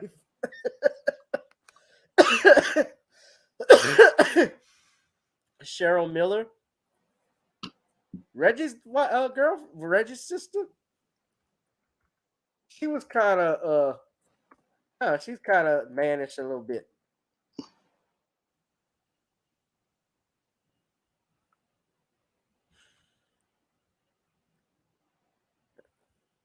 She got what'd you think of her? She's a great basketball player. Haven't seen any pictures of her. But I mean, she was in the Cheryl Miller is from a long time ago. She was in the 80s. Yeah. And unfortunately, she looked. My thing about Cheryl, unfortunately, she does resemble Reggie. She's him in a skirt. Remember when Michael Jordan grabbed?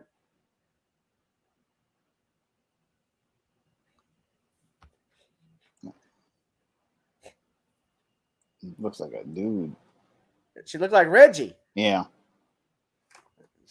If she shaved her head, that would be a doppelganger.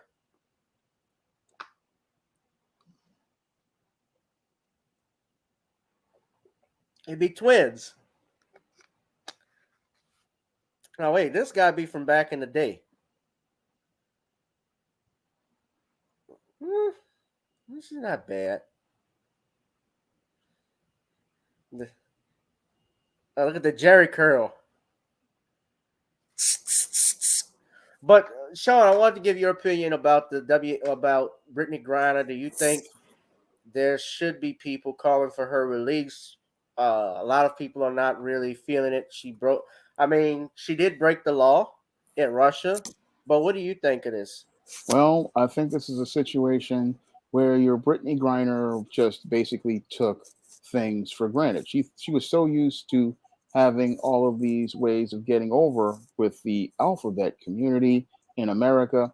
Then she thought, oh, I'm going to go overseas and I'm going to be able to get the same types of privileges that I got in America, not understanding that Russia is very racist, one. Two, they are very homophobic over in Russia. And three, they have a hard stance on drugs. So she didn't understand the country, and she thought, oh, I'm going to go over here and it's going to be like America. And she didn't really even understand the politics that was going around. So your Brittany Griner got herself jammed up because she, like many of the guys who I talked about as related to the passport bros, they didn't really do any research on the country. They didn't do any research on the laws. And that's how she got jammed up. Now she thought, oh, I was in a hurry to pack this stuff, but you can't be in a hurry to pack things to go to another country. No, you have to approach going to another country by thinking critically. Whenever you make a plan to go to somebody else's country, understand you have to obey their rules and their laws, and you cannot go over there thinking that it's going to be just like America. No, you have to understand that all of the laws and policies at that country. And your Brittany Griner, sadly, she thought, oh, I have all these privileges here in America and I can transfer to another part of the world. But she doesn't understand that the East is not like the West. And that's why she's in the mess she's in right now. She's in this mess right now because she thought, oh, I'm going to be able to get away with what I did over here in America. I can go talk about. Yeah. She thought she was going to go talk LGBTQ. She thought she would be able to say, I'm black, but it doesn't work like that over there. When you go to another person's land, you need to understand that this is their country. You're here on their terms. And I've tried to explain this again many times to those so-called passport bros who don't understand they can be in the same place that Brittany Griner is, because these countries, they don't really like black people. And when they see a black person, they see a person they can easily target. And your Brittany Griner, she was not thinking with her head on a swivel. She was like a lot of these passport guys thinking one thing, and that was just getting that money, coming back to the U.S., and she wasn't thinking, hey, these countries, they're not really favorable to black people, and there's a target on your back. And the whole thing is, as there's a target on your back there's a target here, because everybody's going to be slow dragging to come get you out. Now, when your President Trump was around, he was quick to get guys like ASAP Rocky out of the situations they were in, because he really wasn't up on that foreign policy the way many of these other guys are. So he wanted to think optically about America from an American citizen standpoint, and he was able to make those calls real quick and get guys like ASAP Rocky out of jail, because he understood that this was an international incident that will reflect badly on the country.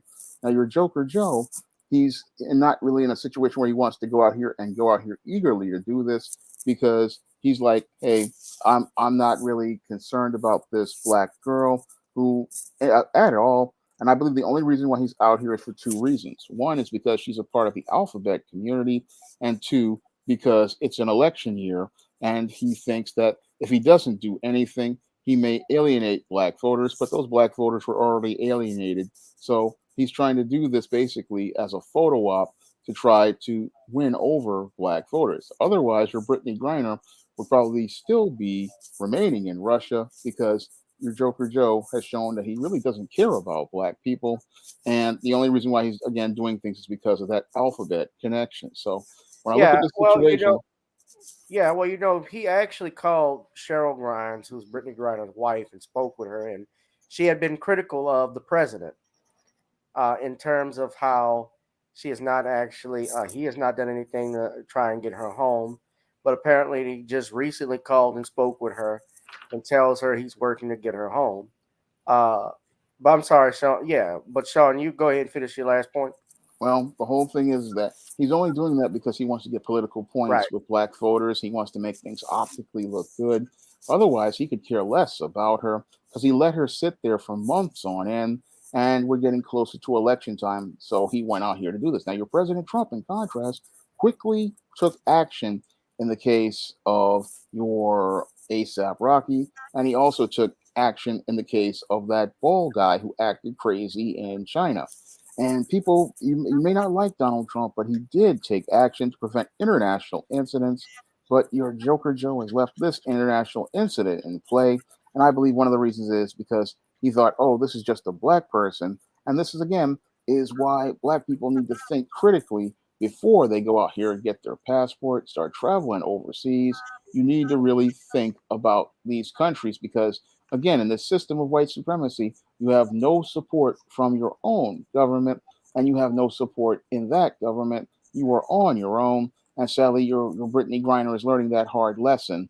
And I wonder if it's going through her head. Hey, if you get out of this situation, you need to think twice before you go traveling to one of these other countries. Yeah.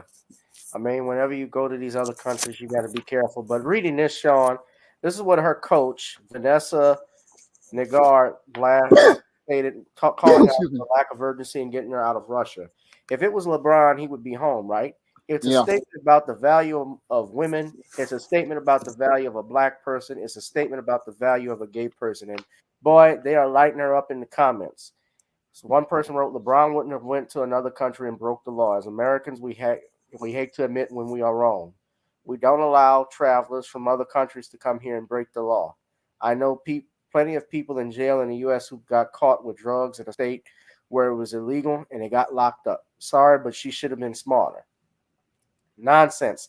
Stay off drugs, most especially in Russia. Somebody wrote, shit, they can have LeBron too. Somebody wrote, leave her where she is. She has no respect for this country or the rule of law. How you gonna LeBron and then say it's a race issue? LeBron first wouldn't have put himself in this situation. You damn right it wouldn't be LeBron James. LeBron James got money. Yeah. He's got money. He can buy if he wanted to, he could buy all the drugs he wants here. But he's smart enough to know he's not going to mess up his brand. Yeah. And he's got handlers who will be looking for him. Regardless of what you say about LeBron James, yeah, and he surrounds himself with a lot of people, with the right people. He's not going to risk himself to get drugs. If he wants drugs, not saying that he would send his dope man to get it. He'd send his butt homie to do it. He would go pick it up, not him, or bring it rather, because she brought it through in her luggage. I'm surprised they didn't catch it. Well, I wonder why they didn't catch it when she was going through the airports here, but they probably didn't look at it or care about it. But yeah, they caught it there, and it's what it is.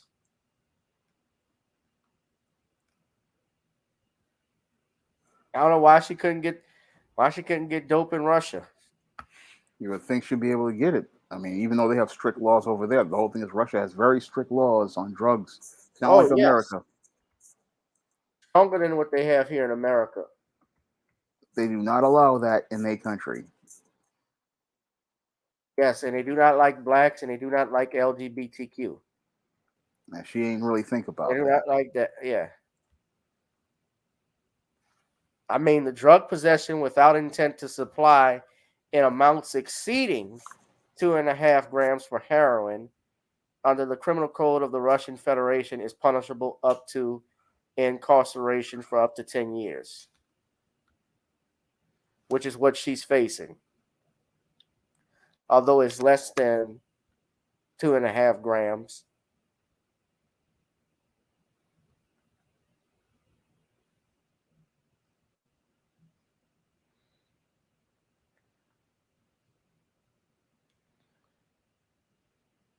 Yep, but she messed herself up bad. Yeah.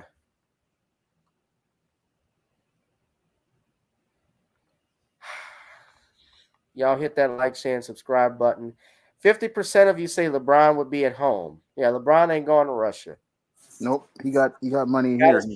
He got money here. Yeah, he co-owns. He already co-owns a soccer team out in Europe.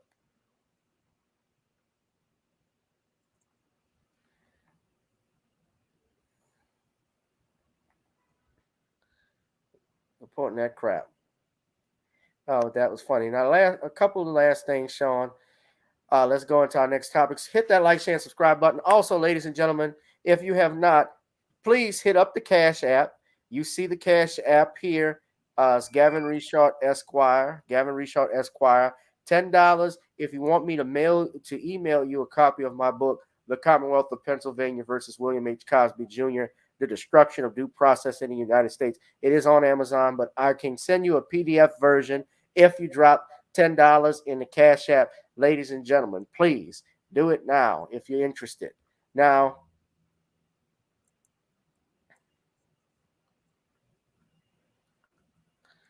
somebody wrote, well, at least she'll never have to worry about her biological clock. Oh.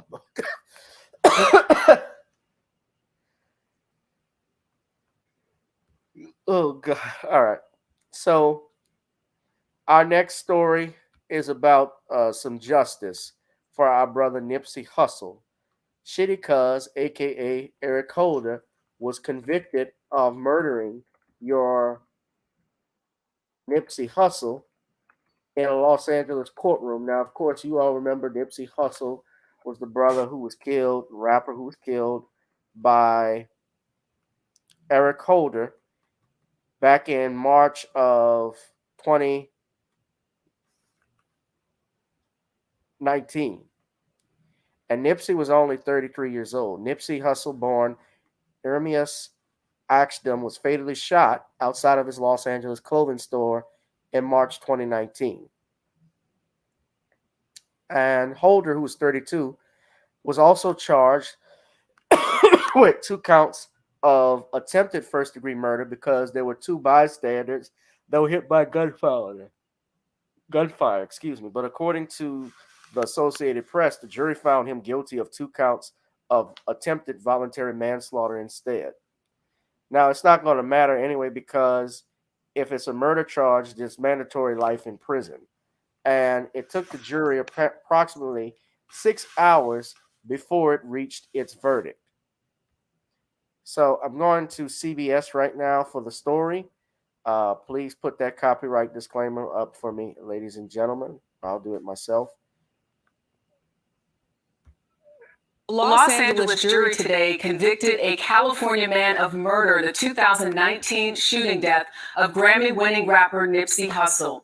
Eric Holder Jr. showed no emotion when the verdict was read. Prosecutors say Holder shot Hussle at least 10 times. 2 bystanders were injured in the shooting. Holder faces life in prison when he's sentenced in September. Bathfitter doesn't just fit your bath. We fit your life. When a normal day is anything but normal, we fit your schedule with our unique tub-over-tub process installed. Sorry. So, this says here further, when the trial began last month, prosecutors said Holder's attack was calculated and premeditated. Deputy District Attorney John McKinney said there was no doubt Holder knew he'd kill Hussle, adding that Holder shot Hussle at least 10 times and kicked him in the head before running away, according to AP. The AP also reported that there was been a dispute between the pair. Hussle had heard Holder was a snitch and wanted to clear that up, the AP had reported. The deputy district attorney said the pair, along with two of Hussle's friends, had a cool conversation with Holder prior to the attack, noting Hussle didn't have any security with him when he visited his store. Yeah, his security was not there at that time, which was unusual. There were some questions about that. However, prosecutors had a hard time getting witnesses to testify. One police official attributed their reluctance to a fear of being seen as a snitch, according to the AP. Meanwhile, Holder's attorneys, Aaron Jansen, told the jury that Hussle's murder wasn't planned and said Holder didn't mean to shoot the bystanders. He pinned the attack on heated passion, the AP reported. Holder was attacked by multiple individuals while in a jail holding cell. Jansen told CBS he was allegedly cut by a razor and taken to the hospital where he received an MRI and staples in the back of his head, Jansen said. Shawn. I'm sorry.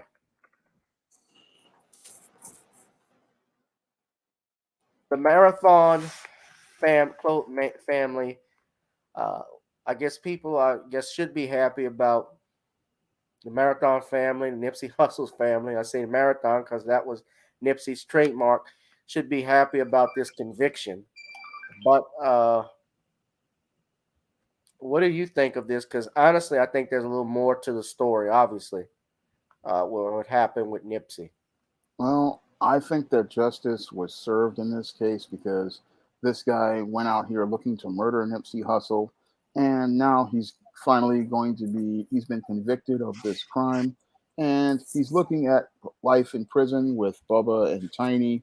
So this was justice served in the case of Nipsey Hussle, and it really was sad because what happened is Nipsey Hussle was someone who people said wanted to improve life in his community.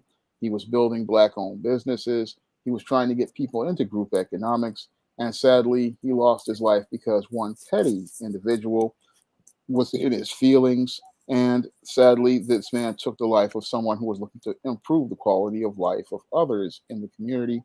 And it's sad to me that Nipsey Hussle is gone, but thankfully his killer is been convicted and will be going to prison. Now, I don't know if this guy is a fall guy, because there could be more to this than meets the eye, because oftentimes when there are people...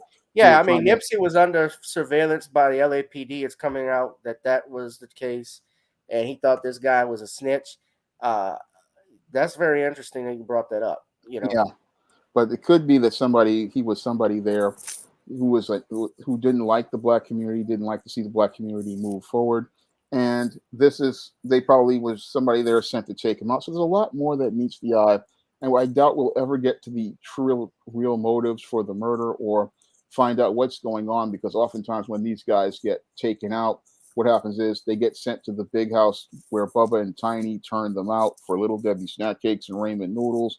And then we never find out who the real mastermind was behind the elimination of individuals who are looking to build in the community, because we have a lot of crabs in the barrel, and a lot of these crabs, they go silent once they go to prison, or they wind up losing their lives, so they won't start talking about who the real people are behind what's going on. But thankfully, we did get justice in this situation on the surface, but there's still a lot more that we need to know about this story to find out who was behind this murder of Nipsey Hussle. Yes, most definitely. They need to know more about what happened to brother Nipsey Hussle. No doubt about that. I do hope, and it may be hard for his family to get some type of closure from it, but if there's more people definitely out there, particular who drove this man up there, how did he get there? What connections, if any, he had to those individuals? What happened with Nipsey's security guard? Yeah, I'm not saying, and I don't know for a fact if his security guard was behind it, and I'm not going to throw an accusation like that on the brother, but on the gentleman. But I do think that if there's more information out there and people know more, they need to come forward. I'll just put it like that. That's the way I see it. People need to come forward We can't allow a killing of a, Nipsey was not a civil rights icon or anything like that, but this was still someone's father. This was someone's boyfriend, husband. This was someone's son. And they deserve closure. So, as Dick Gregory would say, pray that the truth will come out. All right, we got one last topic. Hit that like, share, and subscribe button. Please, ladies and gentlemen, donate to the Cash App if you have not. Support our brother Shawn. This is with buying books like John Haynes, The Man with Nothing to Lose, as well as he also has a Kickstarter that he has started. Please support him. But yeah, go to Amazon. You can buy all of Shawn's books. So there's a clip of Big U laughing about Nipsey receiving justice. It's more than meets the eye. Who is Big U?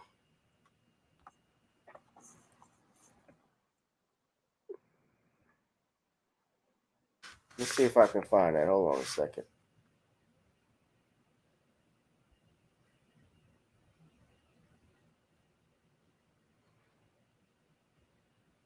Big U reacts to rumors he got Nipsey killed. I see something like that.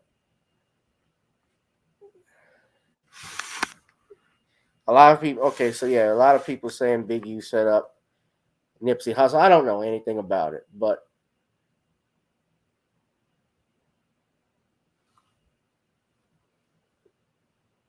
he did manage Nipsey early on in his career. All right. He's a Crip. He's a Trip. All right, and that too. Yeah, Crips and blood. Yeah, he's gang banging. I swear they're doing more damage than the Klan.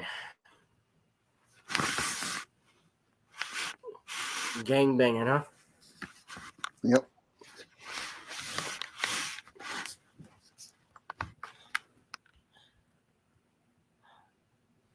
So the last thing I want to talk about, and guys, I had some technical issues, which is why I'm doing this in the room with the laptop. Plus, it's a little cooler up in here. So I'm chillaxing. But the last thing I want to talk about, Shawn, and I think you did a video on the shooter. Speaking of cover-ups, I want to know, do you think there's more to meets the eye with the Highland Park shooter? Now, the Highland Park shooter, I find that the media has been scrubbing some things, at least from the internet. People have been scrubbing a lot of stuff because when I went to type in, when I talked about this on Tuesday, I went to type in the Highland Park shooting suspect, Robert Crimo, right? Yeah. And I looked at the images. Now, okay, so now Google has more images of him here. But if you look at my video from Tuesday, now this is what happened recently. I don't know what it was, but they didn't have they had extremely little pictures of Robert Crimo. Now you look here, they have more of it. Him here, but initially they didn't.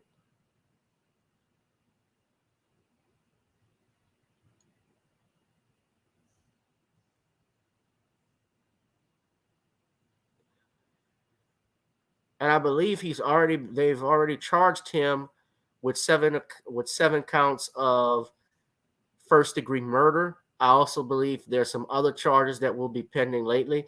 We're going to go to ABC Chicago, and it's interesting. I just clicked on this, but the guy you see in the picture right there, Steve Greenberg, he was R. Kelly's attorney at one time. So I'm going to go here. We're going to play this video because even Robert Crimo's uncle was talking as well, but I'm going to play this. This is from a day ago. We're worried enough to call police for what, if any, charges Crimo's parents could face in the this case, especially after members of his family were worried enough to call police 3 years ago, concerned that Cremo was going to, quote, kill everyone. Cremo's father sponsoring him for a FOID card after that incident when Cremo was just 19 years old, and now his father is facing a criminal investigation into whether he can be held culpable. Attorney Steve Greenberg, who once represented R. Kelly here in Chicago, retained by suspected mass shooter Robert Cremo's parents as their attorney and offering condolences from his clients. The parents want everyone to realize that they are suffering along with everyone else, that they feel for everyone. As to that incident in 2019, when police were called to investigate a potential threat from Cremo, confiscating a knife collection in the process. Police investigated. They didn't perceive there was any great threat. However, after that incident and another where Cremo threatened to take his own life, Cremo's father, Robert, sponsored his 19-year-old son for a firearm owner identification card. It'll be up to the courts, and it'll be up to this process to decide what was appropriate and what was not in this circumstance. Illinois State Police Director Brendan Kelly says that threatening incident did not meet the burden of proof to deny a FOID card because of insufficient evidence establishing Cremo was a clear and present danger. The police tried to corroborate that. They could not corroborate it. State police say there were no additional incidents with Cremo before July 4th. He passed multiple background checks, legally obtained a FOID card, and legally bought the weapons he allegedly used to massacre families and parade goers on the 4th of July in Highland Park. Friends, family, others that see things, that know things, that are concerned, need to take the appropriate steps because we are frankly dependent upon that to be able to act. As for Cremo's parents, they face charges, they'll deal with charges when it happens. Their concern is helping the community to heal and helping everyone to figure out how to keep this from happening again. Now, Greenberg says that his clients are cooperating fully with the investigation. They're answering questions and have provided authorities access to electronics and more. Now, okay. Now, y'all saw him. This mug was even wearing, according to the police, he cross-dressed. Yeah, he was wearing women's clothes when he was alleged to have committed these heinous crimes. There's a picture. The internet will find it. But this is the image here of him where they say he went to Highland Park and was just sniping people.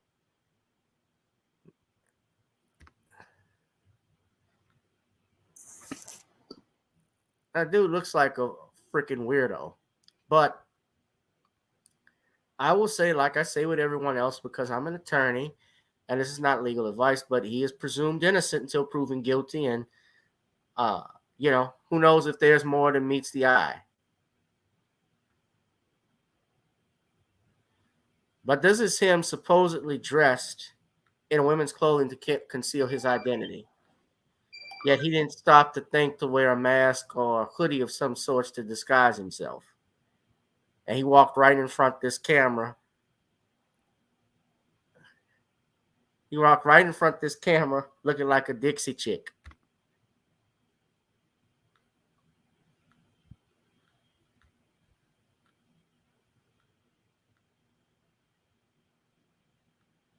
So he said to have taken a sniper position on the rooftop before opening fire and triggering scenes of chaos as people ran for cover to save their lives. And they said he purchased the weapon legally, as you heard earlier.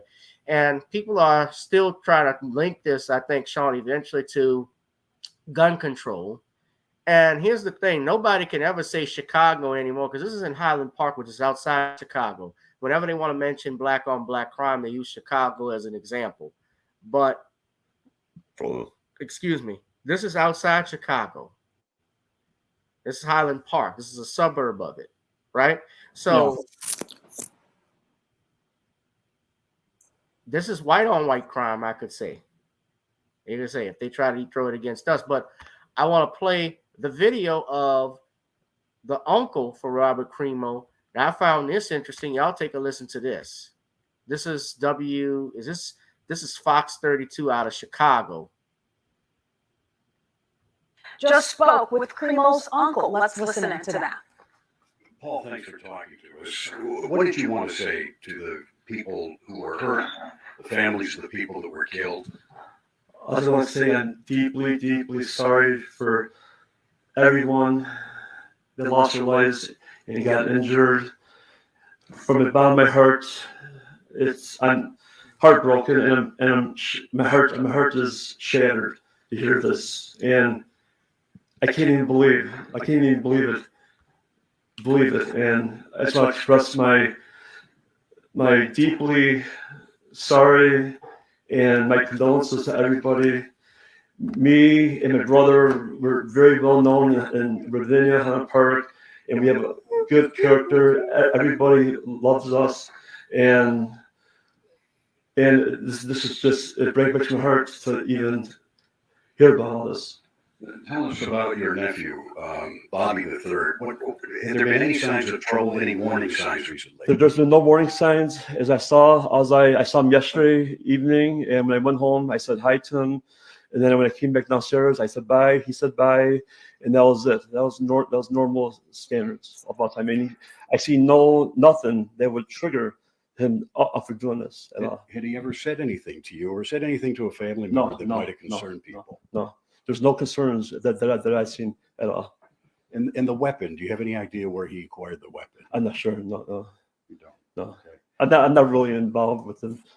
Like, I mean, we're like, we just say hi and bye, and that's it. You guys were living in the same home. Yeah. We live together. Yeah. Okay. Yeah. Explain that arrangement. It was your dad's home, right? Yeah. At one time. Yes. Your dad passed away, and then you, your brother, and Bobby the Third were living there. Yes. And And he has his own apartment in the back, and I have my own upstairs bedroom, and it was separate the whole time. Yeah. So I seldom see him at times, but when I do see him, I mean, he's actually, I mean, he has helped me around the house at times, and there was no signs of trouble. I saw no signs of trouble, and if I did see signs, I would have said something, but there was no signs of trouble. What was he doing with his life? He was 22. Was he going to school? Was he working? I think he was out of, he didn't go to college, and he was like a YouTube rapper that I know, but I never even preview his videos at all. Yeah. I just know that he's on YouTube. So he was trying to do rapping and yeah, he's a rapper, and then he's also an artist. He was a good artist a while back. Was he professional? Was he getting paid for it? No. He drew good. Did he have a job? Grandmaster, what's his rap handle? Grandmaster Flash. Yeah. But he'd been unemployed. Right. And no, called himself Awake the Rapper. No problems or psychological problems in the past? Not that I know of, no. Slim Grady? Quiet kid. He keeps everything to himself, and he doesn't express himself out. So he just like sits down on his computer, and there's no like, interaction between me and him. Hey, I could tell you that there was something wrong with him just by looking at him. Horrible event. What do you think? What goes through your mind? I can't even believe it. It seemed like it's a dream, and I can't even imagine about it. I can't even. I'm heartbroken. I mean, I'm deeply heartbroken, and I'll be heartbroken for the rest of my life. And seeing what happened, it just breaks my heart. And I just want to tell everybody that I'm very sorry, and from the bottom of my heart. And I'm just sorry, so sorry that this happened.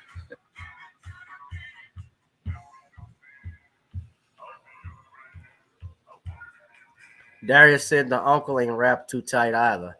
No, the uncle is a textbook beta from what I'm looking at his body language and his facial expressions. The whole family looks like a bunch of beta males.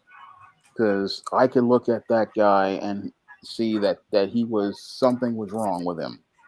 You know, I would love to have Steve Greenberg come on the channel. I actually tried to get him to come on when this R. Kelly stuff was popping off because he was R. Kelly's lawyer at the time, and for whatever reasons, things just didn't. I couldn't get him, but I'd like to have him come back on. I never closed the door on a guest since he's representing Robert Cremo's parents, Cremo III's parents.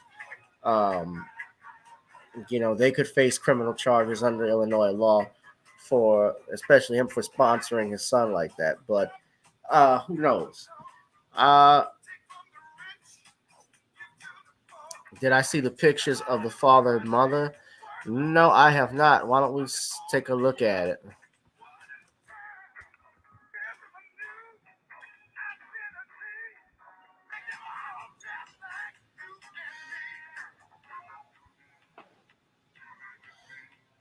So this is Robert Cremo's parents here. This is a picture of them we got on Google from the New York. What are your impressions of the parents, Shawn? This is Well, more beta males and a. It just looks like they have no idea. They had no idea what they really weren't paying attention to their son, because I saw all the warning signs with this male based on what was presented to me and reports. I mean, you have a male who's talking about killing his entire family. You have a male talking about attempting suicide, and they're sitting there not thinking that there's a problem. But I could see problems with this guy. I mean, he was collecting knives and talking about how he wanted to kill people. And what happens with the father is he enables the son by saying that they aren't the son's knives, they're his knives. And that's the start of the enabling of the dysfunction, because they want to deny the problems with their son. They want to hide from the problems with their son, because that means that they did something wrong, and they possibly did do something wrong by spoiling this boy. Because most men would say, look, if I've got businesses, my son's going to be working in the business. He's going to be out here putting in work because he needs to be around people. He's not going to be in this internet echo chamber where he's sitting there talking about he's a rapper.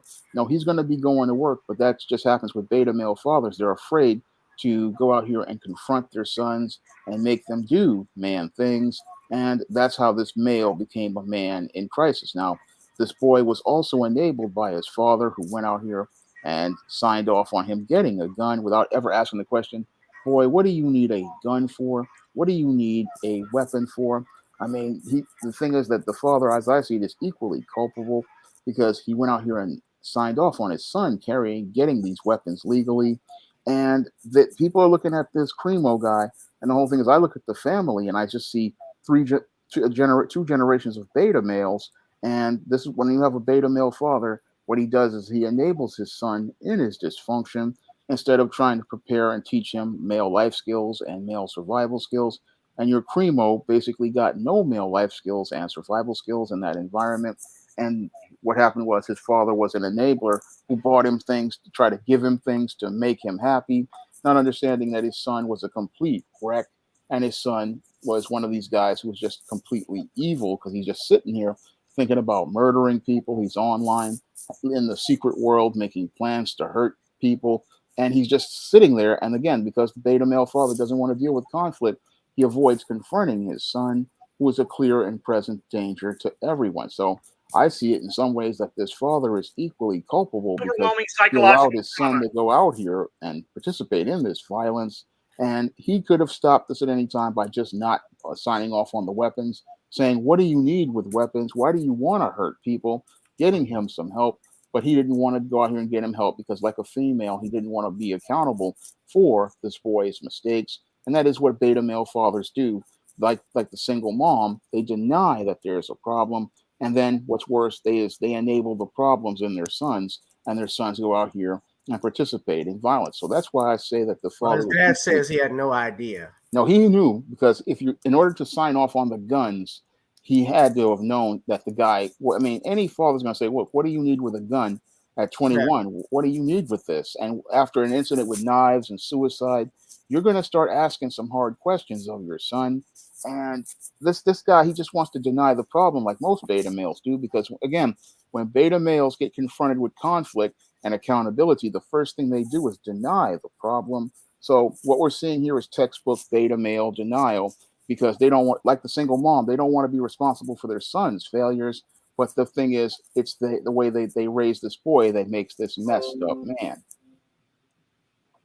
Well, I think, well, here's the thing. And I'm going to play another video, one last clip before I do that. The issue here, too, is they're switching and talking about guns. Even the attorney, Steve Greenberg, who is in that's a Los Angeles, was talking about the shooting and lack of gun control laws. In Chicago, they have some of the toughest laws on gun control as they do in New York and Washington, D.C. And even they have some of the highest crime and murder rates. Now, what I see what's taking place here, when you're 18, you're 21 years old, you're an adult. Yes, you can do what you want. Well, not always do what you want, but you can purchase what you want. I remember when I bought my first gun, my first gun I bought actually was when I was in my 20s, when I was about 29, I believe, 28 years old, when I bought my first gun. And my mom was not a fan. She was not a fan of me. Actually, might have been even younger than that, because I went and got my concealed carry permit in 2013. But yeah, I was around that time. I was about 27, 28. And my mom was not, I don't think she was enthused about me buying guns, just because, she would tell me, you should just buy a suit. You need suits. You don't need a gun. What do you need a gun for? But there's a danger in our society, and that's why we need it. And it's a deflection. This is not about guns. This is societal decadence, what you're seeing, ladies and gentlemen. So this was a press conference that they had yesterday. The State's Attorney's Office has charged Robert Crimo III with 7 counts of first-degree murder for the killing spree that he has unleashed against our community. These are just the first of many charges that will be filed against Mr. Crimo. I want to emphasize that. There will be more charges. We anticipate dozens of more charges centering around each of the victims. Psychological victims, physical victims, attempt murder charges, aggravated discharge charges, aggravated battery charges. There will be dozens of more charges against Mr. Crimo.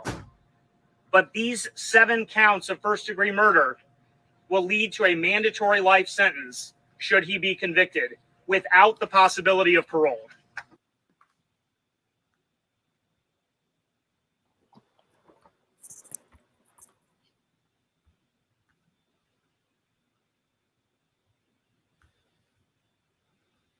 So, well, like I said, you get convicted of murder, that your life is frankly in the hands of the state. Accepting on behalf of his father, Staff Sergeant Edward Kanashiro. Sorry.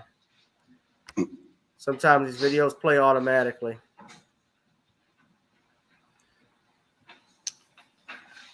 Attention to orders. Let me stop this. Hold on. The President of the United States of America. It's funny that they're showing Biden putting Medal of Honor on people. He was putting it on backwards. Yeah. Yeah.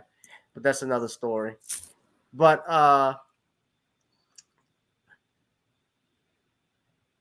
what do y'all, so at the end of the day, I'm looking to see what happens with this. I certainly think more charges are going to come, as he stated. Yeah, Mr. Crimo. I mean, that was I think that was the prosecutor, the district attorney, who was speaking at that press conference. This wasn't a cop, because he wasn't wearing a uniform and he didn't have any of his awards and medals on. But yeah, this is textbook beta male, as you say. I think it's classic little white boy with problems. Yeah, we've seen spoiled white boy, especially what we saw with Columbine. We saw out in Buffalo as well. Well, that was white supremacy. But all of these things that take place, you don't think they have anything different to do? They could have the world ahead of them, and they chose to throw it all away. No, the thing is that they have the whole world in front of them, but they don't want to do any work. When it comes down to these beta males, they don't like working. They want somebody to give it to them, like mommy gave it to them and daddy gave it to them. They don't want to go out here and work, and they don't want to go out here and put in that effort to get what they want. When it comes down to this beta male, everything he wants, it needs to be given to him. He wants to be a big deal, but the thing is, he doesn't want to put no work in. It's like they just want to be able to just say, I'm a success because somebody gave it to them. And then what happens is they become frustrated because they can't get anything in the world, because they don't know how to go out here and go get what they need in the world. So I talk about this in depth in the man crisis, and this is one of the things that leads to these beta males participating in this kind of violence. A lot of these guys, they're just evil. They're spoiled. they're entitled. They feel like the world owes them something, and since they can't go out here and don't want to put the work in to get what they want, they feel worthless. So they want to go out in infamy by participating in these kind of acts of violence, and that's why they participate in these mass shootings. So these mass shootings, sadly, these guys do this because they want to get attention and fame for their name. They want to go out in infamy. And I believe that this guy, Cremo, he wanted to go out and be bigger than Stephen Paddock, who still holds the record for the most deaths in a mass shooting. And he went out here looking to target this parade because he thought he would be able to get the high body count. But Wait, thank who is God, that? he wanted to get the high body count. No, Stephen Paddock. He did the Las Vegas mass shooting. Oh yeah. And he still holds the record for the highest number of deaths in a mass shooting. And a lot of these beta males, they want to top Stephen Paddock. They want to break his record, and they want to go out in infamy because they want that fame from participating in the largest body death count as related to a mass shooting. So this Cremo guy, he sat there planning and plotting this, and people they want to deflect to the guns, but this is not a gun control issue. This has to do with the dysfunctional way we raise boys to become men. And we see from looking at Cremo's family that it's clear to me that he was not raised in a functional fashion because he had an uncle who was in denial. He had a father who was enabling his dysfunction, and nobody was there looking out for this boy to see that he was raised in a healthy way to become a man, because they're sitting there saying that, oh, we just walked by him and you just said hi and bye. And that's not the way men engage a boy. No, they prepare him for manhood by saying, look, my son needs to go out here. He needs to be around people. He needs to go out here and do work. He needs to get these male life skills by working on a job. He's going to be working at my side. And I'm going to be teaching him social skills. I'm going to be teaching him things that will help him be able to navigate the world as a man. But these males just sat there, let this boy go sit there in a room playing video games, being on the internet with strangers, and creating a secret world for himself. And as he was in that secret world, he was plotting this violence where he was going to take the lives of all these people, basically because he wanted to go out in the most infamous fashion, because nobody invested time in this boy, but this boy was just evil anyway. But they should have invested time in him so that he would not have gone out here and taken the lives of others. Yeah. That's a good point. That's a damn good point. All right. We're going to wrap this one up, Shawn. Thank you for coming in. You all please drop something in Brother Shawn's Cash App, or go ahead and contribute to his Kickstarter. Also, you can donate. Go to Amazon and order his books, like the John Haynes series, as well as the Man Crisis, ladies and gentlemen. What's going on in the chat? Someone said, dang, I met this white girl who told me about how her dad had, oh goodness. Ugh. That is gross. All right. I want to do some plugins myself before Shawn will do a final plug-in. Go ahead, Shawn, do your final plug-in, and I'm going to do mine.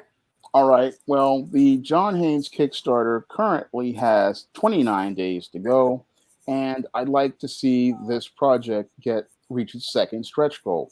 Now, the second stretch goal is a sticker of John Haynes and Death from the cover of John Haynes at Death Store, and you can unlock that stretch goal at $1,600. So the John Haynes at Death Store Kickstarter currently has 47 backers, and I'd like to see it reach 50 backers, and you can become a part of the John Haynes at Death Store Kickstarter for as low as $5 for the digital copy and $15 for a print copy. So if you guys would head over to Kickstarter and pick up a copy of John Haynes on Kickstarter, that would be greatly appreciated.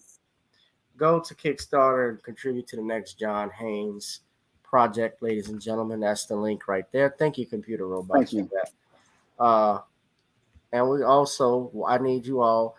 Thank you, Computer Robots. I hope you've enjoyed the book.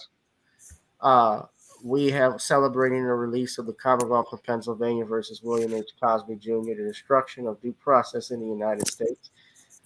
Please go to Amazon now on Kindle and order that. It is available, paperback coming soon.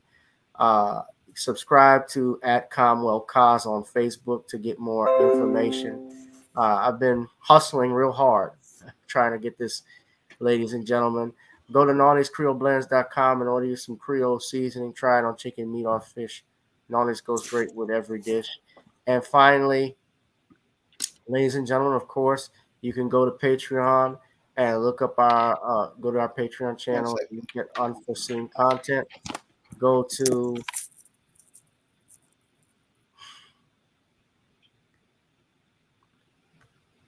sorry, Sean. Okay, Sean had to leave. He's gonna take another dump. Go and gotta get on up on iTunes as well as Video Soul, which is available on Amazon, Spotify, and iTunes. I prefer if you all just purchase it.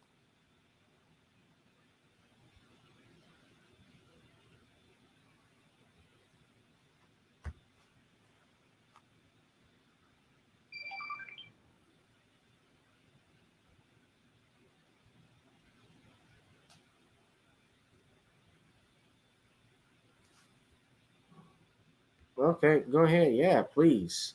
You want to purchase a copy? Put something in the Cash App, guys. Gavin Richard ESQ. The Cash App is right there. Right here, Gavin Richard ESQ. Ladies and gentlemen, donate to the Cash App, please. I'm about to roll up out of here. I think Sean is coming back. All right. Sean, I appreciate you. What's your live stream going to be about tomorrow, by the way? Well, my live stream tomorrow might be about Creflo Dollar and his recent flip-flop on tithing. So that's what the live stream might be about. All right. Well, I would like to see that. That sounds interesting. Creflo Dollar. Anybody that ties to a man whose last name is Dollar, I think you deserve what you have coming to you. I don't think they have much sense. Yes, me neither. That even his real name? I don't know. Pass the collection plate. Pass the plate.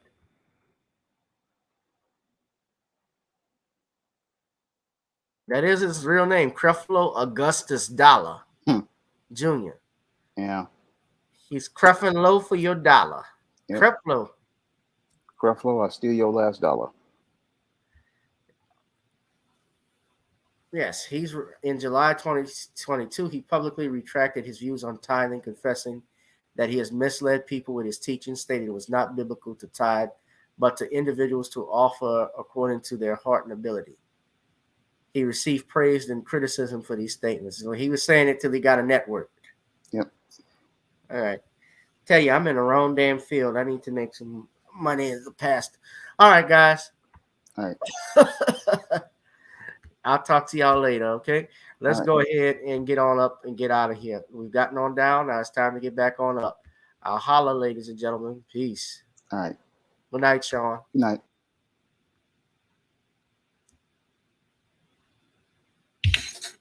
Girl, come on. Gotta dance to the beat, because on the dance floor is where we'll meet. Show me what you got.